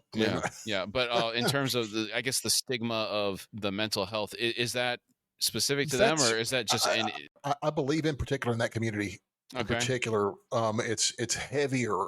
The stigma of mental illness, it's a bigger deal than in other communities where we don't look so down on it like we used to. Like in the 70s, a lot of this, you just didn't realize what it was so much. And in the 80s, but it seemed like in that community in particular, it's that stigma has remained even to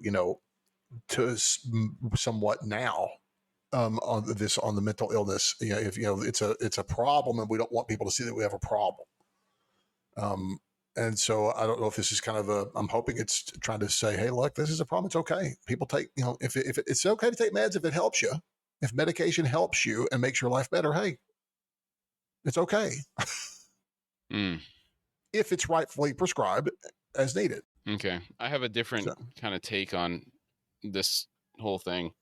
I do believe that there is a society of over-medicated Yeah, that's where I'm going.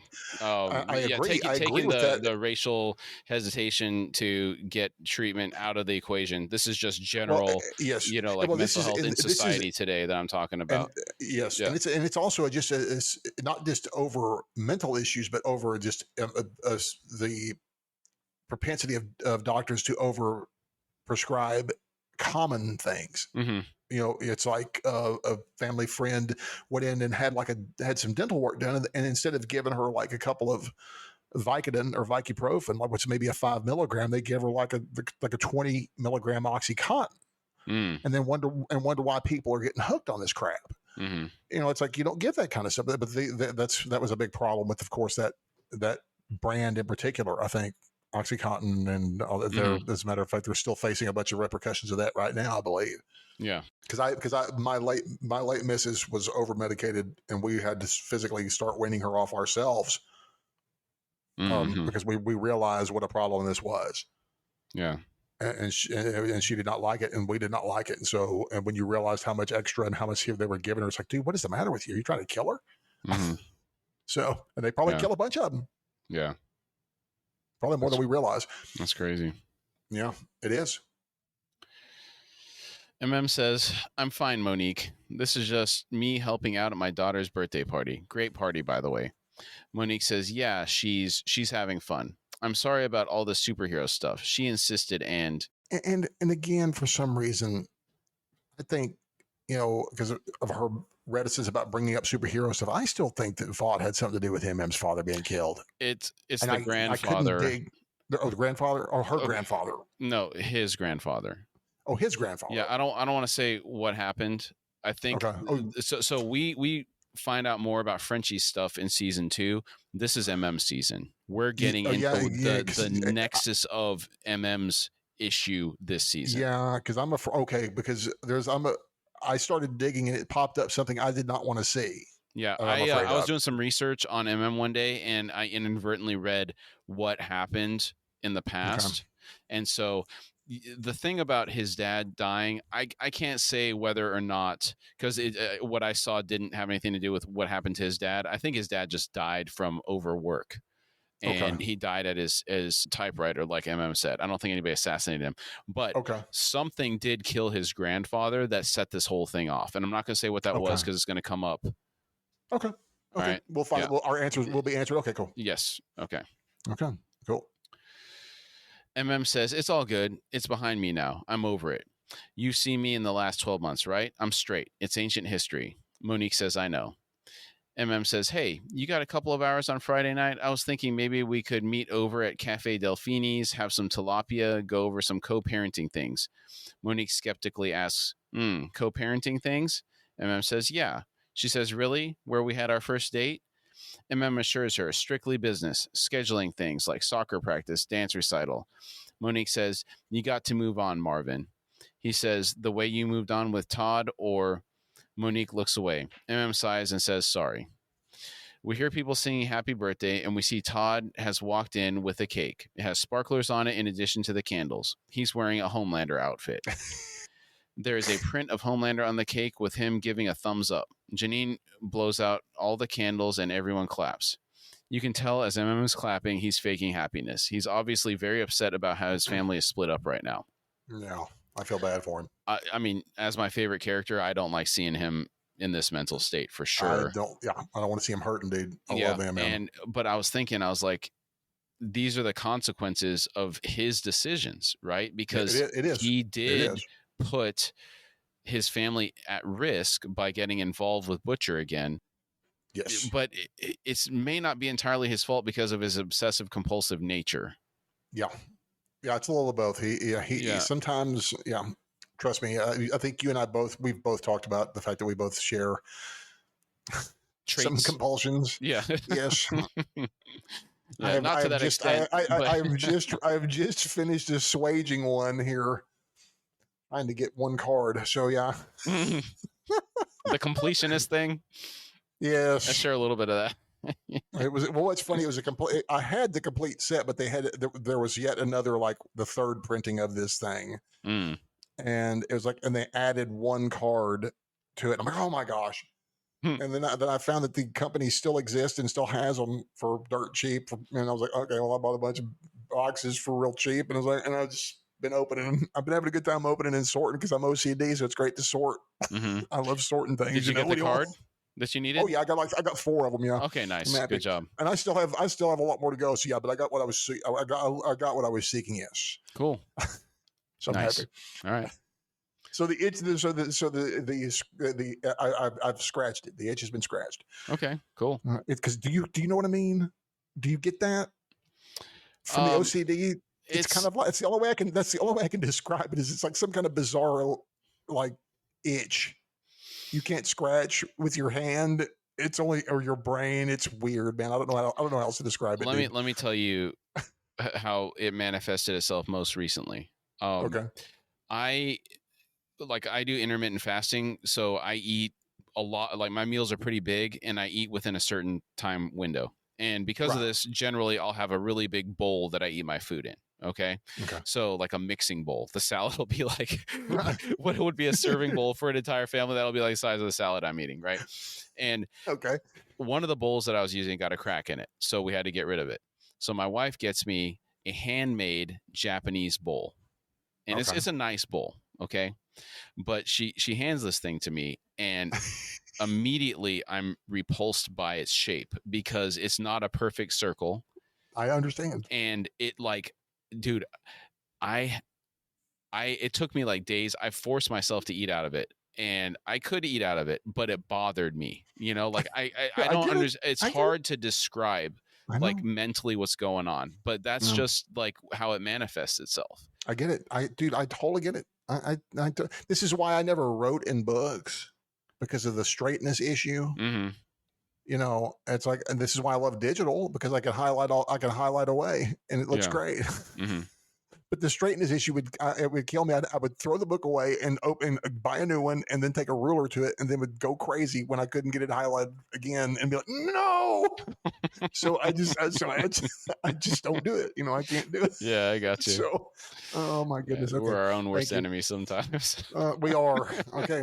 Hey, and people, it's okay. We understand if you have these, we have these problems. We feel you. We feel you, people. I could eat out of the bowl. That's the important thing. Is like I could make myself do it, and technically you could highlight in the book if you had to. You know, it's just it doesn't. You're not uncomfortable doing it. You know. Yes. So. It's against my nature. It's really against my nature. Bad. Yeah. Okay. It's interesting the different things though that different people have. You know, like I'm real big on symmetry. You know, so. I get that too. Yeah. This is why I could never do tattoos. Yeah. The tattoos require a perfect evenness, and it's just not going to work. Yeah. I'm not going to be able to deal with that, you know? Mm-hmm. So. Yeah. In the Vought Tower, Mr. Edgar and the Secretary of Defense, Robert Singer, are meeting in the command room for the Seven. Robert has a vial of what appears to be green antifreeze in his hand. He's inspecting it in the light from the window. He says, V24, huh? Mr. Edgar says, marketing is still testing the name, but it's the future, Bob. One dose of this temporary V gives a soldier 24 hours of powers, give or take. And then they return right back to normal. And I referred to the idea in the comics in like our first season when we were about the cut V in the boys taking it for safety reasons when confronting Soups, and here it is now. Okay. As V24, I think is going to be how they're going to be. It's going to be that same thing, I believe. Mm-hmm. Yeah. Robert asks, "How stable is it?" Mr. Edgar says, "Still ironing out the kinks." Robert says, "And if it's temporary, that means the DoD has to keep buying doses. At how much a hit?" Mr. Edgar responds, 2 million, roughly. Robert walks over to the table and sits down next to Mr. Edgar. We get a shot of the room, and we can see it has been remodeled after the fight between Black Noir and Starlight destroyed it last season. The pillars are in the shape of a V, whereas they were classical marble pillars previously. Okay. They also have lighting built into them now, like in the sides of the V. It's got So it took me a second to notice what was going on because the room looked different. But then finally I zeroed in on the pillars and they redid them. Yeah, all of them, not just the ones that were broken. Yeah. Robert says, so over the course of a month-long operation, that's 60 million per soldier, 600 million per squad. Mr. Edgar asks, campaign going well, is it? That's the old I own you trick. That's a nice move there, Mr. Edgar. Yeah, nice one, Stan. Still Stan. Robert says, I appreciate your contribution to my super PAC. Mr. Edgar says, people do love a cowboy in the White House. I hear they're even calling you Dakota Bob. So how would it look if you pass up the opportunity to give our brave soldiers superpowers? Robert says, soups in the Army are an unmitigated show. What Black Noir did to that Hard Rock Cafe in Lagos should be brought up on war crimes. I want to know more about this situation. I dug and it started to lean towards spoiler land, so I quickly veered away. Okay, do we find out, you think, what happens or what happened? It immediately popped up a subreddit group who were talking about that they thought he was framed for it. Oh, So- okay, gotcha. Oh, and okay. I'm like, oh, I don't even know what's going on here. So I'm like, oh, I need to stop. Okay. It's like, so I stopped. Okay. Mr. Edgar hits a button on the table. The heavy doors for the room slowly close. Do you know what we talk about the NORAD doors? You got me to read that book, Swan Song. Oh yeah, did you like it? I liked Swan Song. It's great, dude. Yeah, it's kind of pulpy, but the story is really compelling. It was very compelling. I really enjoyed it, but I think about those kind of doors too, and that when they go in, it's the same kind of feeling every time those doors close. It's like they slam shut. It's such a finality to it. Yes, there's an authority to the thump. Yes, there is. Yeah, and you can see as these doors are closing, Robert looks very uncomfortable, and he's watching them close. And Mr. Edgar's staring at him the whole time. Waiting for that box cutter. Yep. Oh, I got a funny aside on that. Nice. In my YouTube shorts, a feed has popped up with Giancarlo Esposito in interviews. Nice. And he was talking about how one time he was on an airplane and he walks up to use the restroom. There's a lady in front of him. And she turns around and she takes a deep breath and she's like, you can go ahead of me. And he's like, no, it's okay. You can go. And she goes, no, Mr. Fring, you can go. Like she couldn't separate him. She had like a really bad GCE effect, I guess. Moment? That's awesome, dude. She refused to go to the bathroom before him. She was terrified of him. Oh, my word. So he ended up going to the restroom. Yeah, he was like joking about it. But he seems like a really, really nice guy. He's like, when he's playing these characters, he's not at all like that when he's talking to people. It's funny. That is too funny. Yeah. That reminds my brother. My brother knows that I'm a huge Rowan Atkinson fan, but not for Mr. Bean. It's for Blackadder reasons. Yep. And so my brother sends me these shorts of him on TikTok, and one of them is him meeting people in the airport, and this guy's going, "Dude, you look just like that guy that plays Bean." He goes, "I am. I'm Rowan." And I goes, "No. This guy looks, man. But you look so much like that guy." And this goes on for like 2 or 3 minutes, Mm-hmm. And he's never, and apparently he's never even able to convince them that he is actually Rowan Atkinson. It's like, so he just walks off like, okay, whatever, It's like, it's just too funny. I love it, and I love him. Oh. So the doors close. Finally, Mr. Edgar says, "You're right." This is in response to the attack on the Hard Rock Cafe. Yeah. This surprises Robert. He says, "I'm sorry." Mr. Edgar says, "You are absolutely right. The problem, of course, was making the super into heroes." Robert says, "I don't follow." Mr. Edgar clarifies, making them figures to be worshipped. He waves an arm, motioning to the mural on the ceiling. He continues, the fame, the movies, the depraved sex, it ruined them. Cone of silence? In 5 years, I hope to be out of the superhero business entirely. Robert says, bull. Mr. Edgar says, this should be a serious company, a defense and pharmaceutical company, not a daycare dealing with spoiled children and dead prostitutes. But the point is, you won't have to worry about any of that, because your soldiers will only be super temporarily. The product, finally perfected. He motions to the vials of V24 on the table. Robert says, Stan, when you say compound V, Mr. Edgar corrects him, V24. Super villain. I'm just kidding. It's the exact same thing. Super villain. Sorry. Robert goes on. Do you know what the public hears? Gestapo, swastika, and that's your fault. You used a Nazi to sell it. Compound V is radio active. It's not going to fly in Congress. Mr. Edgar says, I still have a few strings that I can pull in Congress. Do you think that strings he can pull in Congress? Do you think him and Victoria Newman are in cahoots? We have heard of. No, we're about to hear something. Okay. Let's come back to that after this next scene. So No, it's okay. sorry. Did I jump ahead? Okay. No, it's fine. Huey and Victoria are eating lunch again. She is watching Huey's lunch like a hyena watching a lion eat. She pounces on his sandwich when she has an opportunity. Huey says, No. Come on, really? She looks at him in the eyes and takes a bite, then puts the sandwich back in front of him. She says, I got good news and bad news. What do you want to hear first? Huey says, the good news.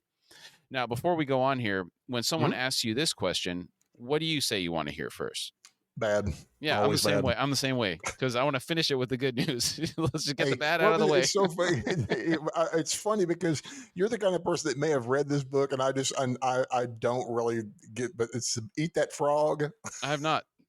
I have not either, but I think it's kind of the thing for getting up in the morning and what you do and how to be a motivated person. But it's kind of like just got to jump on it, make that bed, do these certain things, jump up, have these kind of certain behaviors. And part of that is, and I think it's an acronym. There goes the acronyms again. But I think the frog is an acronym, but sometimes but it works there too. It's like you just got to eat that frog on the bed first. Like eat it. Let's hear it first. Yeah. Victoria says, "There's no good news." The bad news is, that would have failed our test because then we don't have anything to finish it up with. We only got the bad news. Okay, there you go. The bad news is termites off the table. Huey asks, what?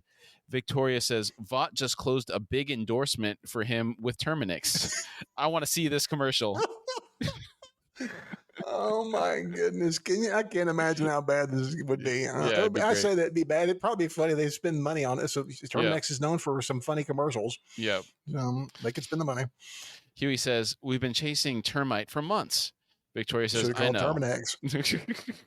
Victoria says, I know, but after Butcher force-fed him a metric Belushi of Coke, I didn't have much leverage, did I? I feel this is not really a fair assessment of the situation. The death of the boyfriend and the attempted murder of Frenchie and Kamiko can't just be glossed over, I agree. Yeah. I agree, especially with her hard line on soups. Yeah. That's one of their team, or it may not be their team per se, but it's Huey's ex team and he's in charge of them still. So it's like, these are people he likes. Could have been killed in this, and he's rightfully upset over that. Yeah. I mean, you put work in to get something done, and then to have it snatched out of your hands when you thought you did everything right, that's really a bummer. It's demoralizing. Yeah, very, very demoralizing. Yeah. Huey says, it was just a little Coke because he was small. Yeah, he's right. Victoria he's says, not wrong. Anyway, he's going to the Global Wellness Retreat in Malibu. And in return, we're getting Cold Snap, Stacker, and Airburst. Huey says, B-listers? Really? She says, 3 B-listers, real assholes. Cold Snap for domestic battery. It's not a bad trade. Huey doesn't look enthused. She says, how much is soup collateral down this year? He says 60%. That's a pretty good reduction.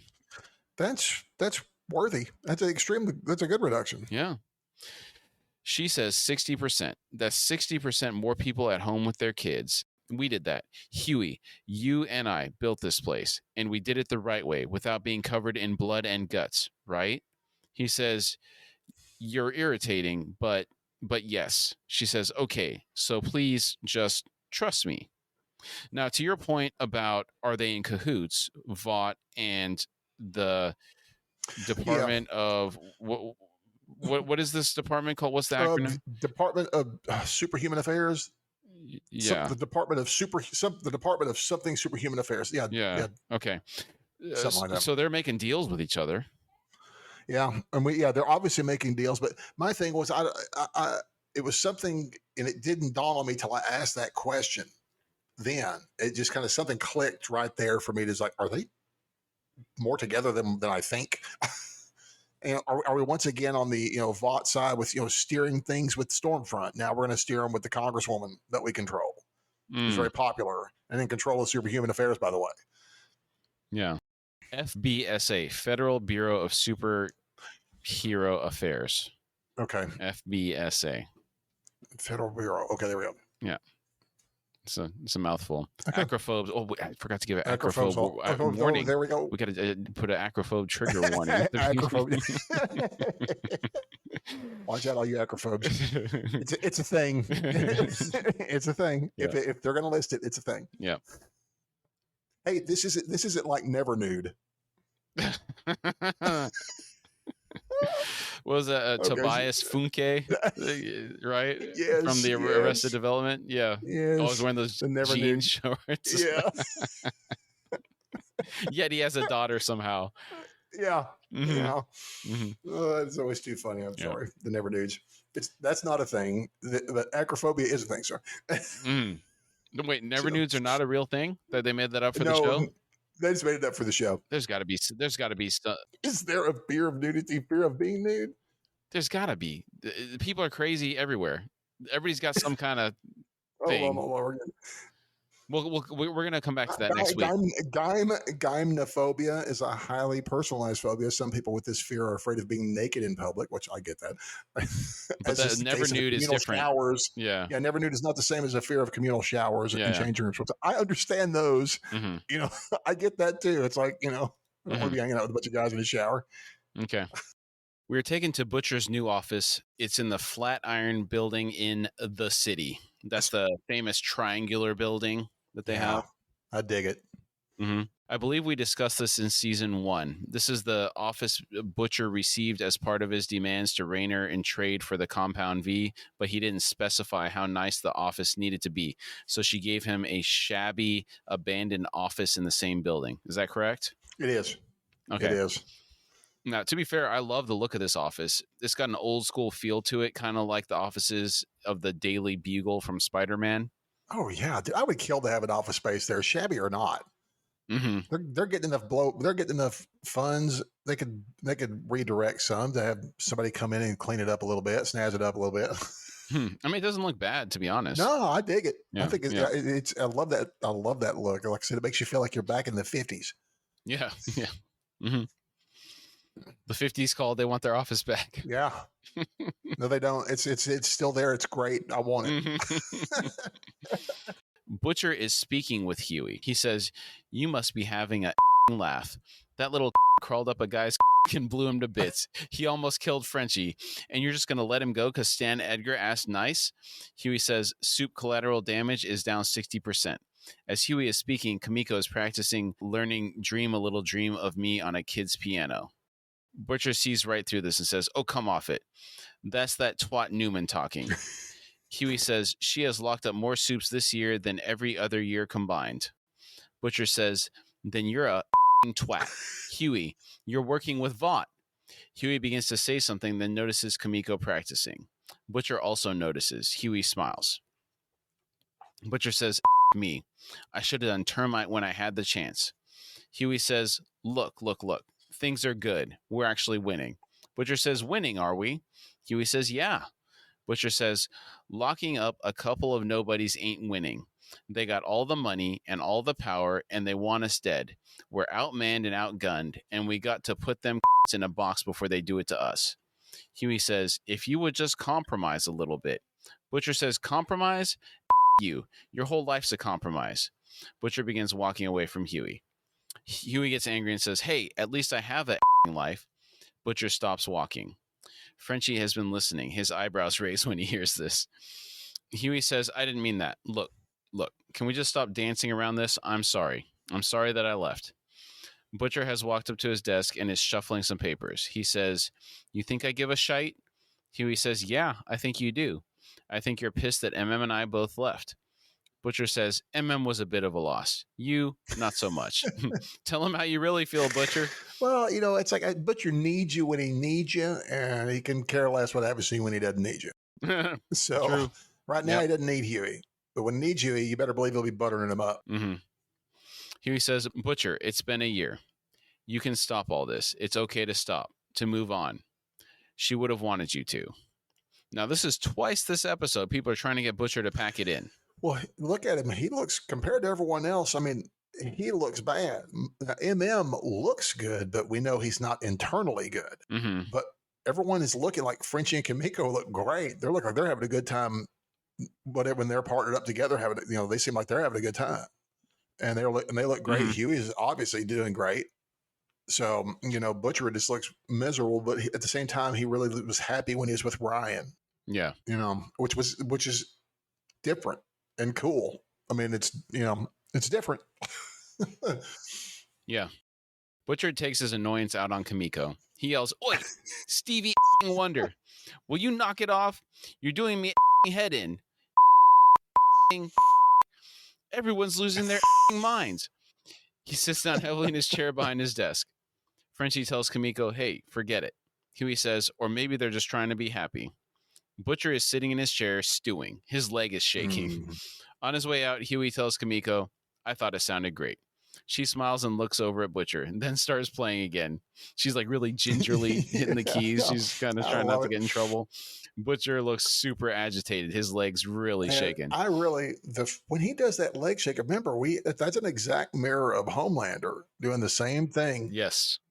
So I love those weird, again, those duplications and mirrorings and parallels we talk about. Those two, man, they are intertwined. Mm-hmm. Very, as we will see. Yeah, we'll come back to that later. Yeah. Butcher is in his apartment boiling some water for tea. The whistle starts going off on the kettle. Butcher is watching the footage of Homelander and Maeve on the hijacked flight from season 1.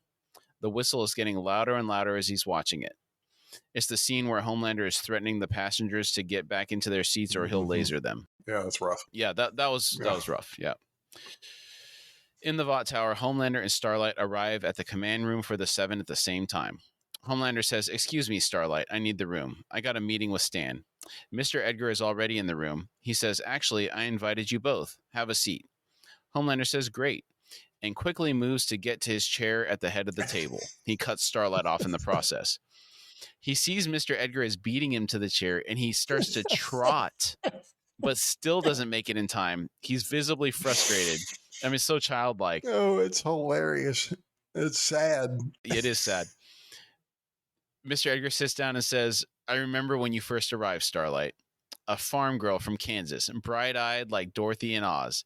Starlight says, "Iowa, and not a farm." Mr. Edgar is unfazed. He says, "Oh, well, look how far you've come. Polling at 96, a new Vought record. I don't have to tell you that our brand has been a bit tarnished since that nasty business last year." When he says tarnished, he looks over at Homelander. Oh, he eyeballs him hard. It's rough. Yeah. He goes on, "But you have restored a wholesome, trustworthy image to the company when we needed it the most, which is why the board wants to make you co-captain of the 7. Homelander asks, "What?" Starlight says, "Co-captain? But Homelander is captain." She looks at Homelander and says, "I mean, you're captain." Mr. Edgar says, "This will be beneficial to you both." He looks at Homelander and says, "Your numbers are down, what, double digits? The public still associates you with Stormfront. This would be a real bump. A rising tide lifts all boats." Homelander says, "That's very thoughtful of you, Stan. When does the board vote?" Mr. Edgar says, "They already did this morning. All that's left is for Starlight to say yes." Homelander's world is really falling apart now, man. I mean, this is his last bastion of what he's got. And if he doesn't have this... Oh, I also love the terrified look on Starlight's face. He was like, no, I'm not the captain. You are though. Yeah. No, you are. I don't blame her. I don't blame her at all. He's liable to laser both of them right there where they sit. I know it. Yeah. Starlight says, "No. I mean, I'm flattered. Thank you, but no, thank you. If anybody, it should be Maeve." Mr. Edgar says, "Maeve doesn't have a 96. Homelander has both of his hands on the table. One of them is nervously shaking. He looks at Starlight and says, "Nobody does, except you, apparently." Mr. Edgar looks at Homelander and says, "Homelander, could you give us a moment?" Homelander says, "Look, I'd really like to keep discussing this." Mr. Edgar says, "Absolutely. Set up a time with Samantha and we'll get you in." Yeah, talk to my secretary, Homelander. Oh man, Oh man, what a way to brush that's somebody rough. off. A little here, a little there, as Mhm. we chip away at Homelander. I'm interested to see how he's going to take it in the long run. Yeah, Oh, he says, great, no problem. He gets up and starts walking out. Mr. Edgar says, excellent. Homelander says he's walking out, his back's to everybody. He says, my schedule is pretty full, but I'll try and find you a window. The doors close behind him after he walks out. It's pretty weak. oh man, that's extremely. Oh, how the mighty have fallen. Yeah. Starlight says, okay, sir, there is no way. I mean, you saw him. Mr. Edgar says, he can get as pissy as he wants. As long as I'm CEO of Vought, he's under control, and we both know why. What's he talking about? We both know why. What is he referring to there? I'm guessing the Stormfront situation. Because the only thing that appeals to Homelander is his numbers. We do know that is important to him. And wait, is he referring to when Homelander gave out the Compound V to create the super terrorists? Oh, that could very well. That's got to be what it is. That's going to be it. Good call. Good catch. Okay, thank you. Yeah. Okay. Yeah. Starlight says, you know that he can probably hear you. Mr. Edgar says, good. I hope he does. Starlight, real power isn't this. He motions as if releasing a blast of power from his hand. He goes on, it's the ability to bend the world to your will. You would decide what the 7 do, what causes they support. Full authority to fill the team's empty slots. I'm offering you real power. You should think about it. As he's speaking, he moves 2 chairs to the head of the table where there used to be only one. Then he leaves the room. Starlight stands up and stands behind one of the chairs. She rests her hands on the back of one of them, thinking about it. Minor Hauer effect there. Not nearly as distinct. Not nearly as distinct as Homelander's. So, but I didn't pick up on that. I guess it wasn't prominent enough for me to hear it. That's why I said minor, but we will give it okay. minor Hauer effect. Yeah. On the scale, it's a 1. 1 to 3. Yeah. 1 to 3. Okay. Really low.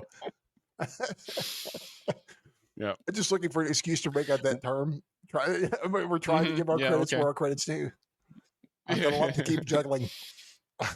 The nerdgentia will not have anything less. They will not tolerate failure on our parts, nor would I expect them to. We see the Deep being interviewed by Cameron Coleman. This is the interview that took place before Homelander was interviewed. Cameron says, it's been almost a year since church chairman Alistair Adana has been seen in public. The Deep says, yeah, well, they say he's on a sabbatical, but who knows?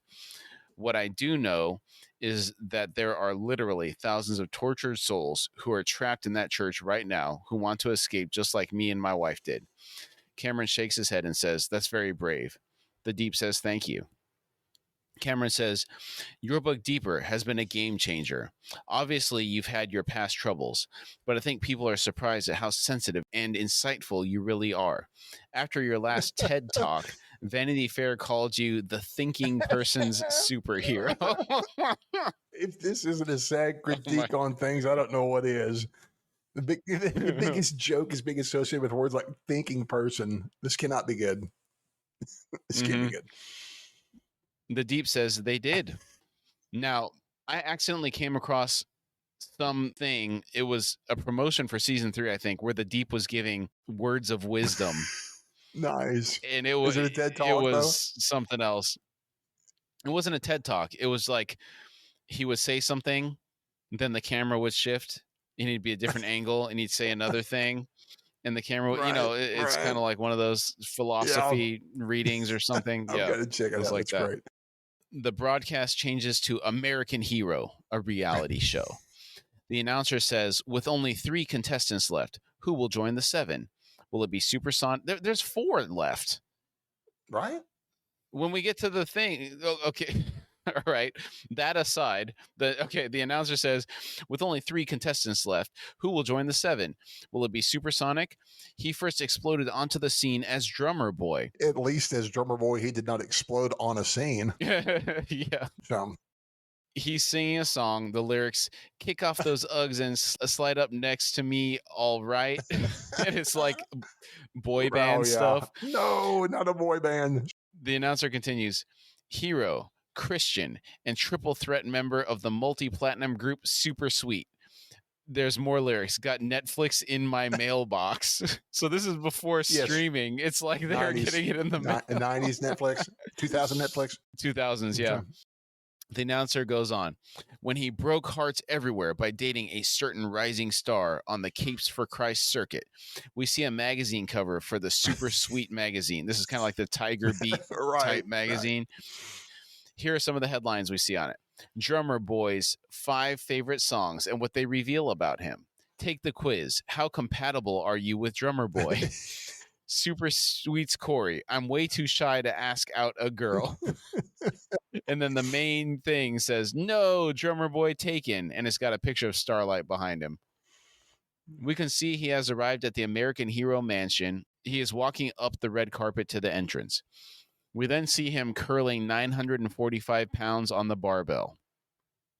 Now, just as an aside, the barbell was not bending that much at all. Like, you put 4 plates on each side, it's going to bend. There was like 9 plates on each side or 10 plates, something like that. The announcer continues, but that was long ago. Today's Drummer Boy has become a man, going solo, changing his name to Supersonic and setting his sights on American Hero and maybe an old flame. And then we see Starlight walk into the set. She walks into the selection room. We see the contestants. Supersonic, Moon Shadow, Silver Kincaid, and Livewire are present. So that's why I was confused, because they said 3 remain when there's 4. Oh, that's true. The announcer says, or is it Starlight who's keeping the fires burning? Huey is watching the footage on a TV in the recording studio. Starlight says, Livewire, please hang up your cape and go. She then looks over at Supersonic and they smile at each other. Huey doesn't look happy about this scenario. The announcer says, 2 contestants will win coveted slots in the 7. So who will go home and who will be the next American hero?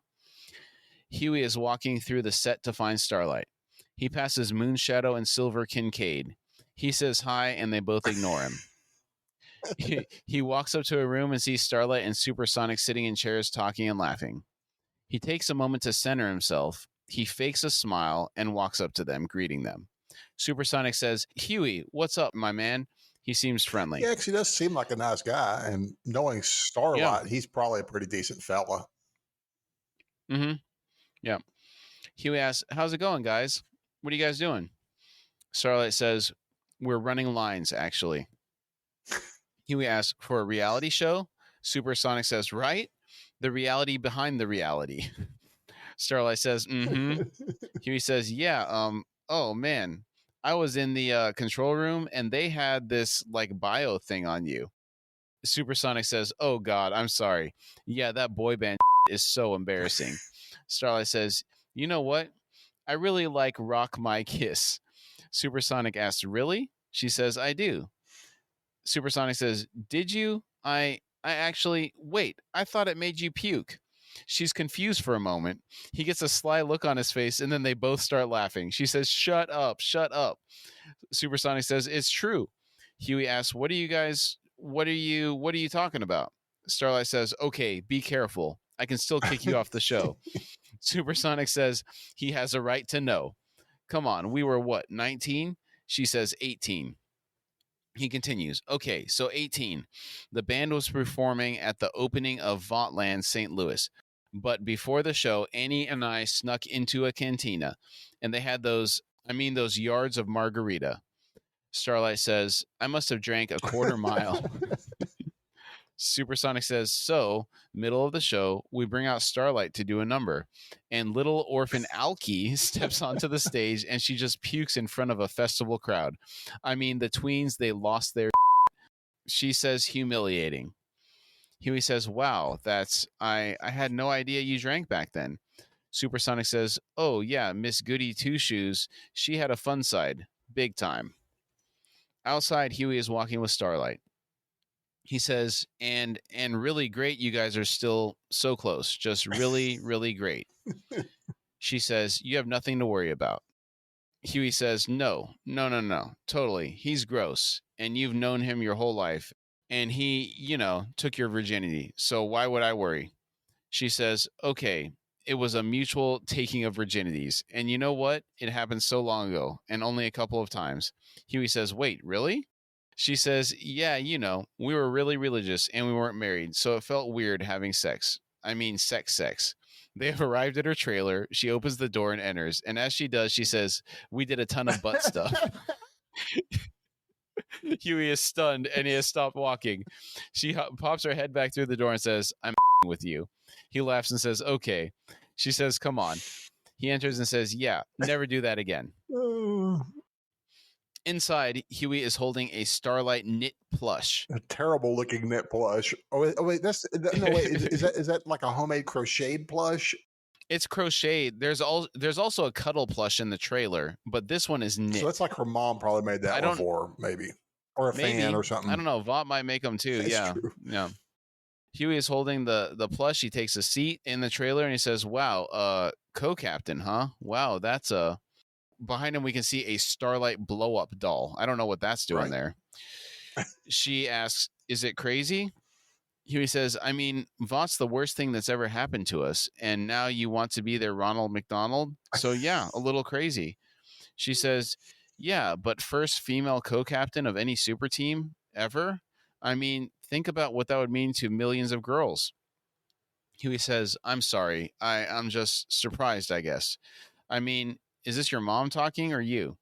She defensively says, I'm the one whose feet bled at all those pageants, okay? I paid a lot. And finally, I could have some real power that I could use, and I could make trouble at Vought, do some real good. Huey says, or Homelander can murder you. She says, someone needs to stand up to this guy. Huey asks, and that has to be you? She says, not just me. I mean, I could bring good people into the 7 who could help me. So far, the roster that I've seen on American Hero is looking really thin. I wish I knew more about their powers to make kind of an informed judgment on what they're capable of, but I mean, they look weak so far, just glancing at them. I agree. And the only thing that I knew is we knew that Drummer Boy had some electrical powers, so that him and her would be good in areas where she wouldn't, for lack of a better term, get any bars out there. So he could hook her up. But, other than that, I mean, if you take one of them out, you'd have a lot of problems. You have problems. So I'm like you. There's nobody with, we don't even have someone in the Maeve class. They need someone in that class stronger than what I'm seeing here. Yeah. So, Huey says, what? You mean like your boyfriend?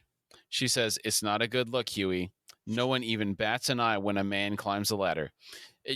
I didn't like the way she took that. That's not what he's taking issue with. He's insecure about their past together. It's not because she's a girl as the co-captain. Right. She's trying to make it a gender thing. And I agree wholeheartedly with you. That look, the look that she means to me would be jealousy. But that's what I would. Yeah. But then she follows up with the other thing because I felt like they just shoehorn that in there. Because she had every right to say he was, acting too jealous with that comment about the boyfriend, because he was over the line on that one. But this was not a sexist thing. This is a lover's spat here. That's it, not a sexist thing. And Huey's concerned about her, and rightfully so. I remember her crying on his shoulder in the park after having escaped a certain elevator, have almost been murdered by Homelander. So I don't feel any sexist overtone here whatsoever. And I mean, he's given her jars to open for him. Yeah. You think this guy? The only person that he is more manly than is Evan, and what's the two fellas? Seth and Evan. The only those are the only, and Bork, and maybe Bork. Yeah. So Huey's not like a real alpha male either. I mean, so it's like, please. And the butcher cut guy from from the movie with Homebanger. Oh my gosh. Oh my word. I completely forgot about Homebanger. Oh, yeah. I mercifully had forgotten about that one. Thank you for traumatizing me with that one again. Thank you. Oh, that's great. Yeah. So Huey gives in and says, "Okay, you're right. Look, I'm sorry. So I'll see you later tonight." She says, "Don't bother with the Aquafresh." She walks out of the room. Yep. Ouch. He did have it coming for the boyfriend remark. Yeah. That's it. That's that was it. That's it. Not a sexist remark, because Huey's obviously proven that he is like, he can't take a punch. He's that guy, but he's a stand-up guy. So I think she's kind of dissing Huey here, not giving him enough credit. Yeah, she's getting defensive. She's getting very defensive. So she's not seeing it from his perspective that he's worried about her. Well, I think it's there's also the defensive nature of it. It's like, oh, did he get a little too close to home with the drummer boy remark too? I don't know. Yeah, I don't know. I mean, it didn't work out with him the first time. Didn't. So, but people do have this tendency to sometimes go back to stuff that didn't work before. Yeah, who knows where they're going with it this season? It seems like they're setting up a lot of different. I have a really it's just like it was last season, where they're setting it up the conflict with Butcher and Huey early on. So we're gonna have a bunch of conflict set up, I'm sure, that needs to be resolved. Yeah, they're gonna come together. Yeah, they're gonna resolve it. Come together as the boys. Yeah, and Huey's going to be covered in guts and blood a lot at some point, if not more than multiple times. It's going to have to be at least more than once.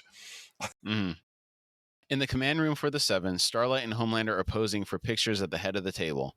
Ashley is there, and she's looking really nervous. As the flashes from the camera keep coming, we have a close-up of Homelander's face. Again, he has the new expression he's had all episode, the one where he's losing it. Budding serial killer? I'm not sure.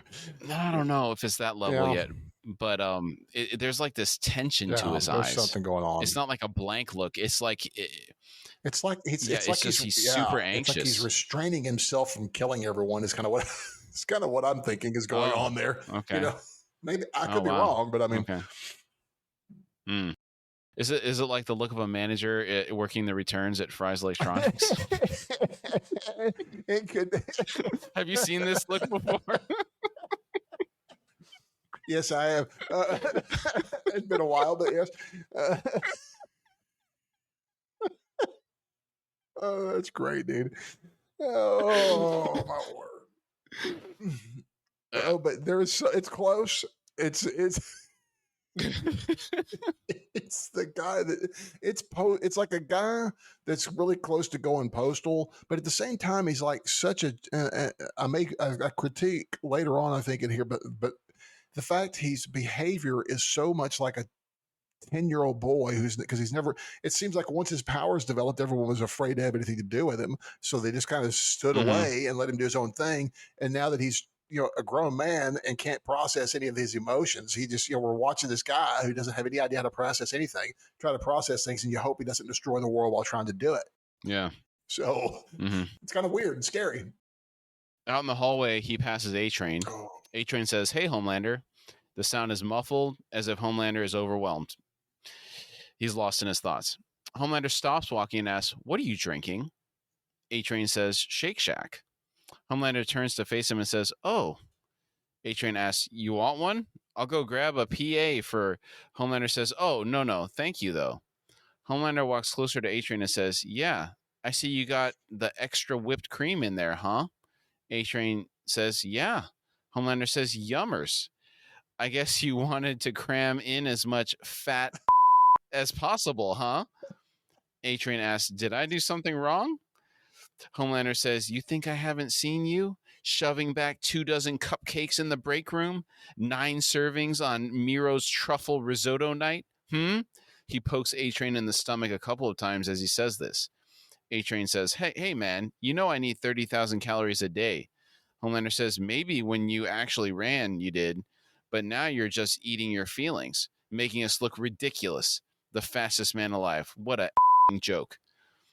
Homelander turns and begins to walk the other direction. A-Train says, "You, man," under his breath.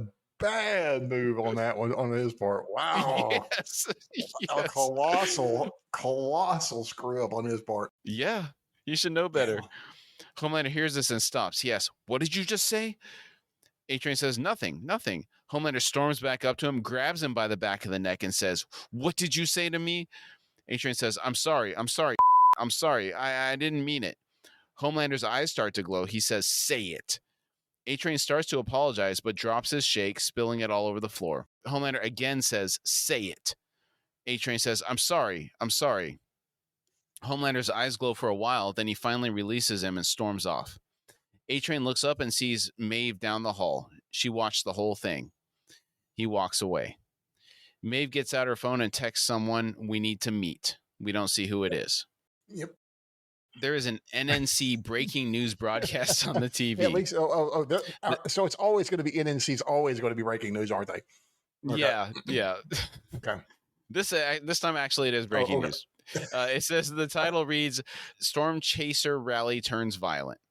Below that, it says, group gathered to await JFK Jr.'s return. This I don't understand. He died in the plane crash, right? That's what I think. Yeah. I don't get it either. Okay. I know. A reporter is saying, but not everyone rejects Stormfront. A group called the Storm Chasers still celebrate her racist dogma. After finding each other on 4chan, the Storm Chasers rallied online in the days and weeks after. Should we throw this out to the audience? Say, if you have anything on the JFK Jr.'s return, hey, contact at horsefrogproductions.com. Homelander walks into the room. We see the room is in the Vought Tower. It's a nice room. Stormfront is in a hospital bed next to the window. Some punishment, huh? Nice view. Window seat. Yeah, nice view over the city. It's a finely furnished room. It's not like a Spartan hospital room with fluorescent lights. Yeah, nice marble everywhere. Yeah. Homelander asks, how are you? He rubs her remaining arm. She says, wonderful now that you're here. Is something wrong, my love?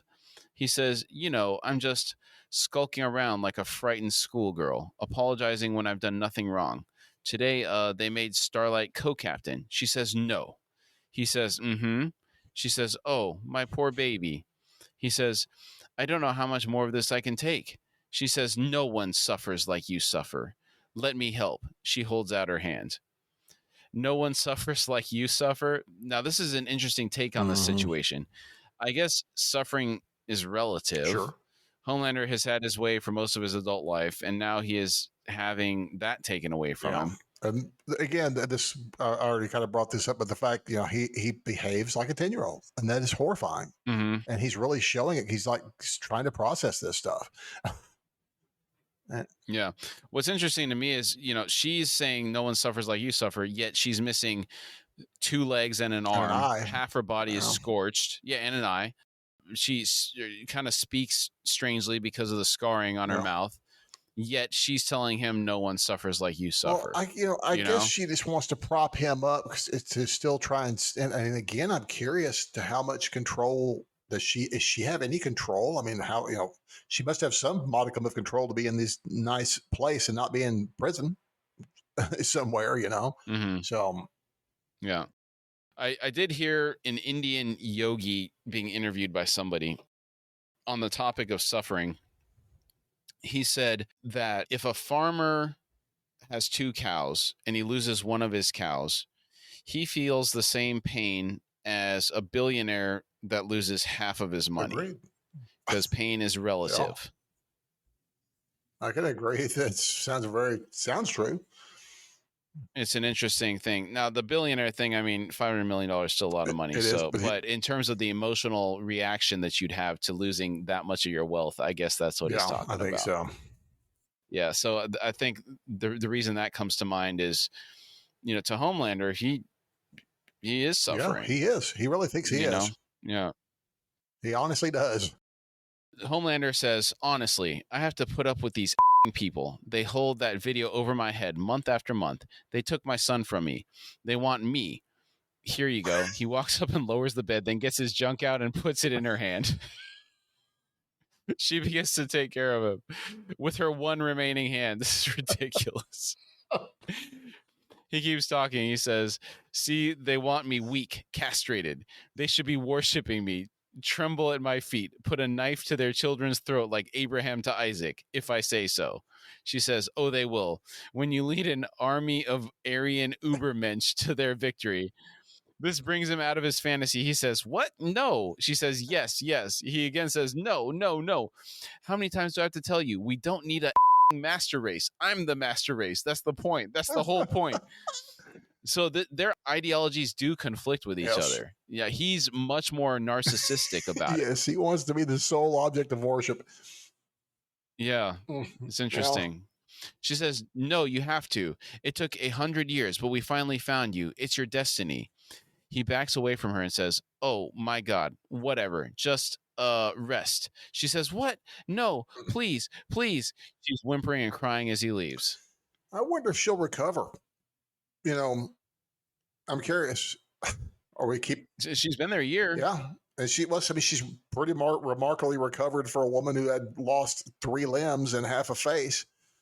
The fact that she's alive, it's, I'm assuming her super healing probably took care to some extent, but I'm just curious if she'll come back in any kind of menacing way, or are we keeping her for other purposes? And I guess we'll see. Is she in some, like I said, is she in some semblance of control? I mean, we still don't know that. I don't understand. Yeah, I want to know the relationship between her and Edgar. That's an enigma. Well, no, I mean, she can't threaten anybody now. Like realistically, no, she can't. But she must have, not must have anything. But I say that she might be able to still blow some stuff up with her power. Oh, she probably still could do something like that. But I'm just thinking about the stuff with Edgar. I'm just curious is it one of these situations like a person that doesn't have controlling interest of the company, but it's like the 49%, and that's someone, she's still vastly wealthy, and is the Vought still, but in name only, versus the power of Stan Edgar. Mm-hmm. So I'm real curious because we still haven't found, there's a lot of this stuff we still haven't sussed out. Yeah, I mean, it seems like there were no ramifications for what she did. Yeah. Certainly no legal ramifications. Yeah. And supposedly she's being punished, but she seems to have a pretty luxurious suite there. Yeah, exactly. So yeah. She's probably having that risotto. Right, truffle. The truffle risotto. Forget that. I want those Vietnamese crepes, dude. Yeah, that sounds good. Those look amazing. Butcher is throwing darts at a dart board in his office. There's a cover page from Men's Recreation on the dartboard. It has a picture of Homelander on it. One headline reads, "Rock hard abs, Homelander style workout inside." Have you ever seen him work out? Nope. We've seen Maeve work out. Yep. Maeve walks in and says, "I heard Termite walked. My lead was good. What happened?" Now, it's interesting that she's now working directly with Butcher. I do like this. And I wanted to come back to the point about Butcher's source that he didn't want to tell Huey about. No, this is his source, right? I'm assuming so. And yeah, I like that they're working together now. I do too. And it's so funny. This is because there's only twice that we've seen her out of her uniform. And I always have to do a double take. And it's like, oh, that's Maeve. It's like, that's twice. It's been like, oh, that's Maeve. Okay, goodness. So. Mm-hmm. I had a fleeting thought. Didn't really want to entertain it, but do you think they're going to hook up this season? Oh, that would be interesting. He's about her speed. Yeah. He's a mean thing. Yeah, he is. She likes pretty mean people, so that's about. I don't know if she could split that like kindling. What she's like. Was that like some dry firewood? I forgot what she said. Yeah, she's gonna split him like dry firewood. That's what it was. Talking about Huey. Oh man, that got me. Yeah. Can you imagine if a woman said that to you? Like how terrified you'd be. Yeah, I would be real scared. Yeah. Oh man. Yeah, I'm leaving. I'm trying to leave as fast as I can while keeping my front facing front and I'm backing out real quick. Butcher responds to her. He says, "Don't ask." She says, "Well, we got to talk. I think I have something." She hands Butcher a folder. He looks inside and says, "Soldier Boy, so what?" She asks, "Remember how he died?" Butcher says, "Stopping a nuclear meltdown in Ohio. 83, 84, I think. Got buried beneath a reactor. Always thought it was bollocks." She says, "Yeah, you thought right. Read." He looks and asks, "What's BCL red?" She says, "If you believe the rumors, it's the thing that killed Soldier Boy. Some kind of gun or weapon or something." Butcher says, "Had to have been a H-bomb. He was nearly as strong as..." He thinks, then says, She says, if we can find this weapon or whatever it is, maybe we can use it to blow Homelander's brains out. He says, if it's real, not some fable. He flips through the file, then pulls out a photo and says, payback. What a bunch of wankers. In the picture, we can see Soldier Boy, Crimson Countess, Black Noir, Gunpowder, Mindstorm, Swatto, and the TNT twins. Yeah, I was going to look at listing their powers, but this started leading to major possible major spoilers, so I immediately stopped search because like we talked about, we want to have that kind of first time response as best we can. Yeah. Mm-hmm. I was surprised that Black Noir was in this. I was real surprised by Black Noir's reveal on that one. Some of these we already knew, like the Crimson Countess and Soldier Boy and Swatto, because I'd brought the Swatto thing up about Team Payback. Mm-hmm. Yeah, and we had seen Gunpowder being interviewed on TV, but I didn't know he was part of Payback. Yeah, so we when we pointed that out, we knew that they were going to bring up Swatto this season from last season. So I'm curious to see where, because I know some things from what I've about Soldier Boy is going to be a major player, I believe. And like I said, I've really tried to stay far away. I'm like, I don't want to, because the things the things I read about Soldier Boy weren't as tough as they're making me think he is here. Right. And so when I start looking, I'm like, wait, so they don't, they're hiding something, and I don't want to go digging. Maeve says, I'll say, this is in response to Butcher calling them a bunch of wankers. Right. Yeah. Maeve says, I'll say, when the 7 passed them as the number 1 super team, Crimson Countess sent me a box of cat. She was a Soldier Boy, and Gunpowder was his sidekick. If anyone knows what happened to him, they do. Butcher says, your mate, Noir, was in Payback. Why don't you ask him? Maeve responds, even if that walking tumor could talk, it wouldn't be to me. Here. She hands him some vials of V24. Butcher asks Maeve, what's this? She says, it's Temp V. One shot makes you a soup for 24 hours. I mean, they think. It's still in R&D. Butcher says, oh, great. So powers, maybe my bollocks swell up like footballs, yeah? She says, Payback may be a bunch of holes, but they're strong. And they're dangerous. If you're going against them, you're going to need it. I like this a bunch of holes thing. I've never heard someone say that before. I got to add that to the repertoire. Right. Well, if you read some Ennis, you'll come away with some great insults. Oh, there's wow. some from Preacher that still stick with me forever, and I wish I could get them out of my mind, and I still can't get them out. Ennis is a master of verbal abuse. Love it. Nice. Butcher says, and what makes you think that me, of all people, would want to turn into one of you? She says, this is our best chance to kill Homelander. Don't it up. She turns and leaves. And as I pointed out, I did mention the idea of the cut V in one of our earlier seasons for these exact reasons here, because of the fact that if one of these guys shoves you, I mean, you could be shoved through a brick wall that'd kill you, or get punched by one of these guys would definitely destroy you. And in the comics, before I quit reading, they actually gave it to Huey, and there's this group is coming after them to try to kill them because they really upset them over the pop claw incident. And Huey punches through a soup and kills him. And Butcher, surprisingly, is like, you're not supposed to kill him, Huey. So it's kind of interesting in the comic book that he's not so much for killing him, but he's for hurting him really bad. Curb stomping, knee capping, breaking knees. He seems like that. Okay. There was one additional thing I wanted to point out about this scene. They were doing shaky cam in a non-action sequence. Paul Greengrass style, right in the action. Oh, my word. Dude, I watched a really great zombie series on Netflix called Black Summer. Okay. And Stephen King had said it's one of the greatest things. Dude, it's one of the most intense things I've ever seen.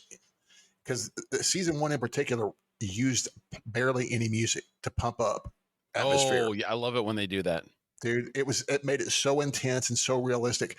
But the biggest problem was that there were some huge chunks of like 3 and 4 minutes running and fleeing with shaky cam. It's like, I get it, we're running, but I can't take 3 minutes at a stretch shaky cam.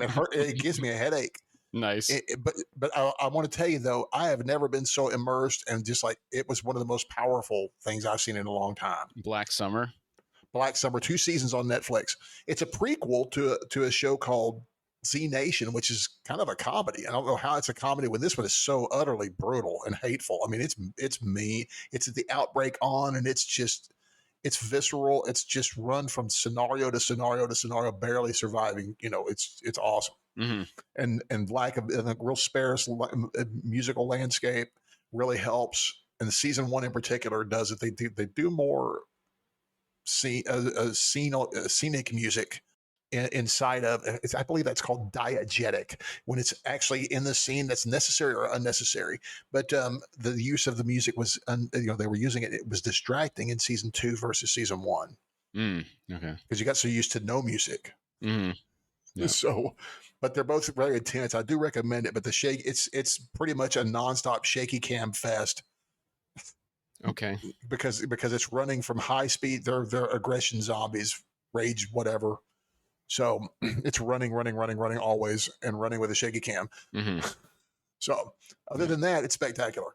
Okay. On the topic of no music, the scene that comes to mind is the Dark Knight Rises, the fight with Bane. Oh yeah. No music.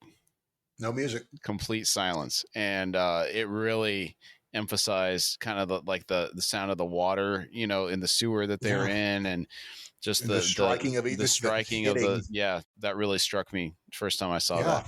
Mm-hmm. That kind of thing. Yeah, those things stand out because it's so unusual. Yeah, because normally the soundtrack in those movies is really rousing, and the absence of that in such a critical scene was interesting. It's you almost don't know how to react. It's nice. Mm-hmm. Yeah. Butcher goes back to his apartment. He undoes the cap on one of the vials of V24 and is about to pour it down the drain in the kitchen when he hears a noise on his balcony. He puts the cap back on the V24 and puts the vials in his cookie jar, which happens to be an English bulldog, like Terror, his dog. He walks to the balcony and finds Homelander standing there. He opens the door and says, "If you want to watch me have a wank, it'll cost you a tenner." That's great, dude. Yeah. That's hilarious. Homelander asks, "May I come in?" Inside, Butcher pours himself a cup of tea, then goes and sits at his kitchen table. Homelander asks, "Where's Ryan?" Butcher says, "He's at 673 Nosh My Bollocks Avenue. You want a pen and paper?" His abusive one-liners are great. Yeah, they're awesome. Homelander says, "I could just pull you apart limb by limb, make you tell me." Butcher says, "Nah, that'd be worthless. Victim always goes into shock. You got to start small. Fingers, toenails, ears." Homelander says, "He's my son, William. My family. I'm going to find him sooner or later." Butcher says, "Look, I don't mean to be rude, but can we just skip to the part where you laser my brains out?" Homelander says, "Oh, for sakes. Where's the sport in that? No, look at you. It'd be like putting down a wounded dog." Homelander sits down across from Butcher. Butcher says, "You're the one with your tail between your legs on all them talk shows." And then they go and make Starlight co-captain. He clicks his tongue and says, "That's got to sting." Homelander says, "Touche, William. Touche." Mm-hmm. Butcher asks, "What are you doing here?" Homelander says, "Vought and the Bureau. The wheeling and dealing." I think there's a little bit of the Hauer effect in this scene when he's there is a bit. Yeah, clutching his hands. Yeah. Mm-hmm. Not too strong. It's about the same level as the Starlight HE earlier. Yeah. He says the wheeling and dealing and giving and taking just to keep everything exactly the same. And you and me, well, they treat us like old playthings and put us up on the shelf. Treat us like we're obsolete. Doesn't that make you angry? Butcher says, "Yeah, it does." Homelander says, What if it doesn't have to be that way? What if you and I, what if we share a different destiny? Something a little more scorched earth, shock and awe, blood and bone. And in the end, only one of us left standing. Isn't that what you want? Butcher leans forward and says, "Too right, more than anything." Homelander nods and says, "I look forward to it." Butcher looks over at the cookie jar. When he looks back across the table, Homelander is gone. Couple of things here. First, the scenario that Homelander proposes, he's talking about a duel to the death between them, correct? That's what it sounds like to me. Mm-hmm. I love how each think the other is the sole reason for all their problems. Mm-hmm. It's kind of funny. Yeah. In a tragic way. Yeah. Second thing, does this scene remind you of the scene in Heat with Robert De Niro and Al Pacino when they sit down together and finally talk? I get that vibe from it. I do too, and I'm surprised. I don't think we've mentioned Heat before. Heat's what a great movie. Oh yeah. And I was thinking about that movie this week, and then the thoughts go there on this scene. So yeah, mine did too. Okay, cool. I need to watch that because I've been thinking about it. It's time to watch it. Yeah, I think it's time for me to watch it again too. Yeah, been a while. Dream a Little Dream of Me starts playing again. MM is putting Janine to sleep. After he tucks her in, he goes into his room and looks in his closet. We see all the research he's been doing on soup crimes for the last year. As we expect by now, everything is perfectly organized. Mm-hmm. There's an FBSA bulletin for a soup named Europo. One extremely important headline here. Soldier Boy cleared of wrongdoings in death of Queen's family. We'll come back to this later this season. Okay. There's another headline, Crimson Countess fleeing brutal crime. There's an article about Huey's girlfriend getting killed by A-Train. Another article, A Life of Service. Farewell, our fallen soldier boy. He has some folders of Vought paternity tests for soup children. We see an article, Woman Paralyzed in Tech Night Hostage Rescue. That's the woman was the soup in the soup victim group meeting that Butcher took Huey to in season 1. She was in a wheelchair. Yes. Yeah. Yes. Would that have been the time for the Fight Club to have broken out? The victims. Yeah. Isn't that where they were cruising? Was in those kind of places? Well, that's where he was going when he was in Insomniac. The Edward Norton character. I need to go back and I didn't make it. I need to watch the whole movie. I haven't watched the whole movie. So I'll go back and watch what happened to him was he was having trouble sleeping, so he started going to these victim groups, and he was able to emotionally release by crying, and that allowed him to sleep. Okay. Yeah. Okay. Mm-hmm. Have you read it? Have you read any Chuck Palahniuk? No. The guy that wrote the book. Mm-mm. I read one of his called Rant. That was very interesting. And a form of immortality and time travel are achieved through ports in the back of your neck for like internet ports and rabies. Okay. So he achieves time travel and immortality at the same. It's really hard to describe. It's very strange. It was an interesting read. He's an interesting writer. Wow. That's the only thing of his I read though. Okay. That's crazy. Yeah. Very interesting. Strange. I'm trying to figure how rabies fits into it. I'm not even sure. It's just very odd. Like I said, it was the rabies is something. It's the connection between the internet port and because it's like in your neck. Mm-hmm. So something about the nerves and the combining of the nerves and rabies is bad on. I don't know exactly what it does, but it affects you on a neural level, I think. Okay. And so somehow that makes them do some time travel. I don't know. It's really odd. Like I said, it's odd and it's intriguing. It's an interesting concept. So rabies causes hydrophobia, correct? Yes. Yes, the fear of the water. Okay. Irrational fear of water. Mm-hmm. Right. So any phobia is an irrational one, I'm assuming. Isn't that correct? Like You're the phobia expert. I'm learning from you, buddy. Oh. Victoria and Huey are leaving work. She says, see you tomorrow. He says, yeah. As she's walking away, he hears the man that has been trying to contact her calling out to her from across the street. Huey begins to follow them. After following them for some time, he comes to an alley to find Victoria stopped. He hides behind a dumpster. Victoria greets the man saying, hey, Tony, how you been? Tony says, not as good as you. I see you on TV all the time, Nadia. She says, I'm not Nadia anymore. You can't come around the office calling me that. He says, we were best friends. She tells him, that was a long time ago, Tony.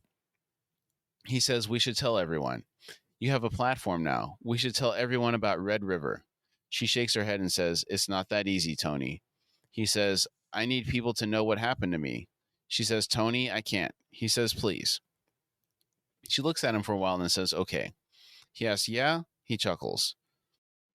She smiles and says, yeah. She reaches for a hug. They embrace. We see his nose start to bleed. He realizes it's bleeding and throws her against the dumpster that Huey is using as cover. Victoria is on the ground and Tony comes up behind her and puts his hands over her face, covering her eyes. She manages to pry off one of his hands and her eye starts to glaze over. His hand explodes. He starts screaming and uses his forearm to bludgeon the back of her head, knocking her back to the ground. She manages to roll over. He's desperately trying to keep her head turned so she can't look at him. She's able to get line of sight on his head, and she explodes the lower half of his face. And it is really gruesome. You can see into the back of his throat. He's still alive, and there's stuff moving around down there. It's terrible. Yeah. It is nasty. It looks so real, man. Yeah. So real. Reminded me of that Hannibal episode. Oh, yeah. That is an image that is permanently burned in my mind. That one episode with the guy that had the strings in the guy's throat. Remember that? Mm-hmm. Terrible. Oh yeah, that's nasty. That television show has some of the most horrific imagery I think I've ever seen on especially for television. Mm-hmm. Network television. That was it was really boundary pushing. It was good. I liked it. Yeah, it's awesome. really good. Yeah, I remember when it was coming out. We were talking about it as we were watching it. Yeah, it was insane, dude. He's laying on his back, looking at her. She puts her hand on the side of his face and says, "Oh, Tony, why'd you have to come looking for me?" She stands up and backs away. Then Tony's entire body completely explodes, raining blood and guts down around Victoria and Huey. She's now fully covered in gore. She fumbles around in her pocket and pulls out her phone. She makes a call and says, "It's me. I'm in trouble. I need a team. Alleyway, East 12th and Broadway." Huey is sitting behind the dumpster, unseen by Victoria, covered in blood. It's not as bad as her. There's some drops on his face. He's shaking and holding back tears. He is realizing things are not as good in life as he thought they were. We're taken out of the episode with Uptown Girl by Billy Joel playing. And I was kind of glad that I wasn't kind of glad. I was real glad Huey saw it. Because I didn't want to do this friends on again, off again thing with Starlight. Now that still may happen, but at least the Victoria part of the problem won't be there for Huey, unless the boys attempt to exploit this in this season. You mean like they're going to say, Huey, you need to try to seduce her to honeypot it? Yeah. I think the correct word is honey dick. Well, I guess it would be correct. But Huey, and see, Huey was barely covered in blood and guts. So, yeah, we've got to get him covered in blood at multiple points in the season. So, yeah. So, but yes, you could be correct. Yeah, I think the honeybot is the alternate gender. So. Okay. Good episode. Good start to the season. Yeah. I agree with you on the part about him seeing this Victoria thing play out, because I didn't want to get into like a love triangle type scenario. I know. I want this to be over. I mean, it's like, I don't mind some minor bickering between the lovers, but I want them to be just on. It's like, I need them. It's like we've done that. We've done our laps. The boys have assembled as a team. Okay, we've been there and done that too. Yeah. So let's move forward. This is one of the things that all these shows do, is this pacing. So let's not pace it always at with the on again, off again, stuff. That gets old quick. Yeah, I agree with you. It was a good start to the season. Yeah, great start. I like Victoria. What were your standout moments this season? I had quite a few so far. Butcher and Ryan Mallory. That stuff kind of touched me, especially after all that stuff at the nastiness at the beginning. It was really nice. Yeah, Butcher's quip about having sex with the blue hair cracked me up, man. That was so funny. Absolutely. That is great. And then the stuff with the Homelanders, Edgar and Starlight. And the Homelander becoming the comic relief, that could have some devastating consequences in the future. Yeah. And dude, what about Homelander and A-Train? Dude, that he was bullying him hard, looking for But when he had somebody him, to fight with. and when he had him at the back of the net, I thought he was going to kill him. I thought, oh my word, he's going to kill this whole guy. He's going to kill him right here. I thought he was going to do it. That'd be crazy if he did, man. Oh, I know it. And Yeah. the thing is like A-Train, is a powerful suit for sure. And it's like, I don't see, he could exploit his powers more imaginatively. I'm imagining, I think if the shrinking guy could do that, the shrinking guy has the right idea. It's nasty, but I mean, jump inside somebody, grow full size, you can turn them inside out, Yeah. pretty effective. Yeah. Homelander also bullied the Deep at the talk show. So that's twice he's exploded on somebody this episode alone. That's true. Yeah. And I did say something. I forgot to mention something up here too. It's like I thought about Black Noir in the Homelander situation. Homeland, because remember we left Black Noir as a vegetable, supposedly last season, brain dead, not just like a little coma, but brain dead. And here he is. He's back. Was he brain dead? Was that confirmed? That I don't know if it's confirmed, but Homelander said it. To Stormfront, so I don't know if it's necessarily true. I see, but I'm just kind of curious because and again I may be flipping back on what I was thinking of earlier. I mean, we don't know what Noir is. Is he? We've talked about, is he one person? Is he more than one person? Because there's different heights and weights. You said. So is he clones? Is he? What is it? Yeah, no. Why would your weight and height be well, weight makes sense, but height variable? I mean, yeah, come exactly. on. Yeah. Exactly. So, yeah. But what you got? Anything else on that scenario? Well, I think you said something about would Black Noir be able to take out Homelander? Oh, right. Yeah. And I don't think he'd be able to. Yeah, I don't think so either. But we still Noir is more of an enigma than anybody. But the nut allergy, pretty serious weakness. That's worse than kryptonite. Kryptonite's way more rare.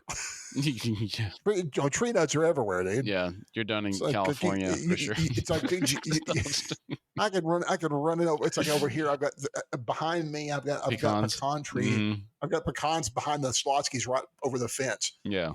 It's got to jump over there, and I'm safe. Yeah. Apparently. So. But that's a hard 20 yards. Yeah. That's a hard 20 yards. Oh, and let's see. Victoria's power reveal is nasty. Yeah, the way I thought it was specifically head blowing up. Yeah, same thing. Yeah, and it's like, it's like invisible energy blast or something, but the blowing the chunks off that guy, that was nasty, dude. Yeah, that was awesome and nasty. Yeah, targeted energy burst. Yeah, that was really something else. That was a really strong finale to the first episode. It was. Yeah. Homelander and Butcher's weird need for each other to justify their own existence. Yeah, and again, back to that scene from Heat, it's like they're two individuals that are so entrenched in their way of life that they don't know anything else. Yeah. And they would rather die doing what they love than be alive without it. Yeah. That's what it feels like. I think it feels very much like that. Yeah. It's crazy. Yeah. So for me, I really liked how they showed Huey having his act together. Everything was hunky-dory. Everything's great. And then by the end of the episode, he's sitting there realizing, oh, things are not as good as I thought they were going to be. He had this really good friendship with Victoria that built through the trust that they developed over the last year. They're very familiar with each other. They accomplished some good stuff at that place. God knows what's going through his head now after what he just experienced, Then he's got that's gotta hurt, the insecurity with the Starlight situation. So, he's kind of on unstable ground right now. Yeah. So gotta pull that rug out from under that fella. So we'll see how this manifests itself, as the Do you know season an progresses. Yeah, and an odd little parallel here is kind of similar to, in some aspects, he was doing pretty good at the opening of the very first episode of season 1, episode 1. Got a girl, he's still not too, he has not real too together, but he's happy. And then she's taken from him. Mm-hmm. And it's like, it's almost kind of that, it's almost similar. I mean, he had that thing with Victoria. She's a real close friend, almost too close. And then that is like, whoa, that's a big, it's not dissimilar to him holding Robin's severed hands. Do you think in that moment in the alleyway, he realized she was the head exploder at the Senate committee here or the hearing? Do you think he put that together yet? Or is he just in shock of what he just witnessed? I didn't even think about that. I think he's in shock. I don't even know if he's put it together. Yeah. I hope he's put it together. Yeah. But I'm hoping he goes right to the Butcher and Company. Raynor too, because that means she killed Raynor. That's right. Yeah, so he's going to have to put all that together. And the thing with Raynor, the Raynor kill, I'm curious where she was. Yeah. Was she scoping out through? She was standing on top of that binoculars or something, billboard. Or something. They were right in front of that huge reveal. Yeah. But yeah, great start, man. Great start. Definitely. Victoria's power, she's frightening. Yeah, the way that power manifests itself, it's terrifying. The energy burst type stuff. You know what? It's almost as horrifying as the girl that implodes people from Sage Grove. Oh yeah, Cindy. Yeah, Cindy. Thank you. Yes. It's almost as horrifying. Those are because what's worse is that Cindy is a little more irrational. Victoria is very controlled. That's what's scary. I gotta wonder what her end game is, because she manipulated herself into this position of being a director. Did she? That was her end game. Yeah, because that had to be. But what I'm getting at is this all part of Vought? Is this all Stan Edgar? Oh, don't do it, Billy. Oh. You just pulled the rug out from under me. I thought I had it figured out. Well, I mean, it was last season. Stan Edgar's playing 4D chess. Is that what you're talking about? He could. Yes, he is. He does play 4D chess. Oh man, he may play 5D chess for all I know. It's like he has gone past the space and time continuum. He's moved up more on the tower. Yeah. So yeah. Okay. He's got those time crystals. Maybe there's some truth to that story after all. Yeah, the time or eternity crystals. I'll figure that out too. So, cool. All right, great man. episode, man. Good job tonight. Yep. Man, great job tonight, brother. Great episode. Thanks. We thank you all for joining us today. Again, we really like to thank you for taking the time to be with us, and we've had a really great time talking about the topic today. If you would like to support our show, you can find us at horsefrogproductions.com, where you can find our Patreon link. Depending on the platform you're listening from, it may also be in the episode description. And if you'd like to contact us through email, it's at contact@horsefrogproductions.com.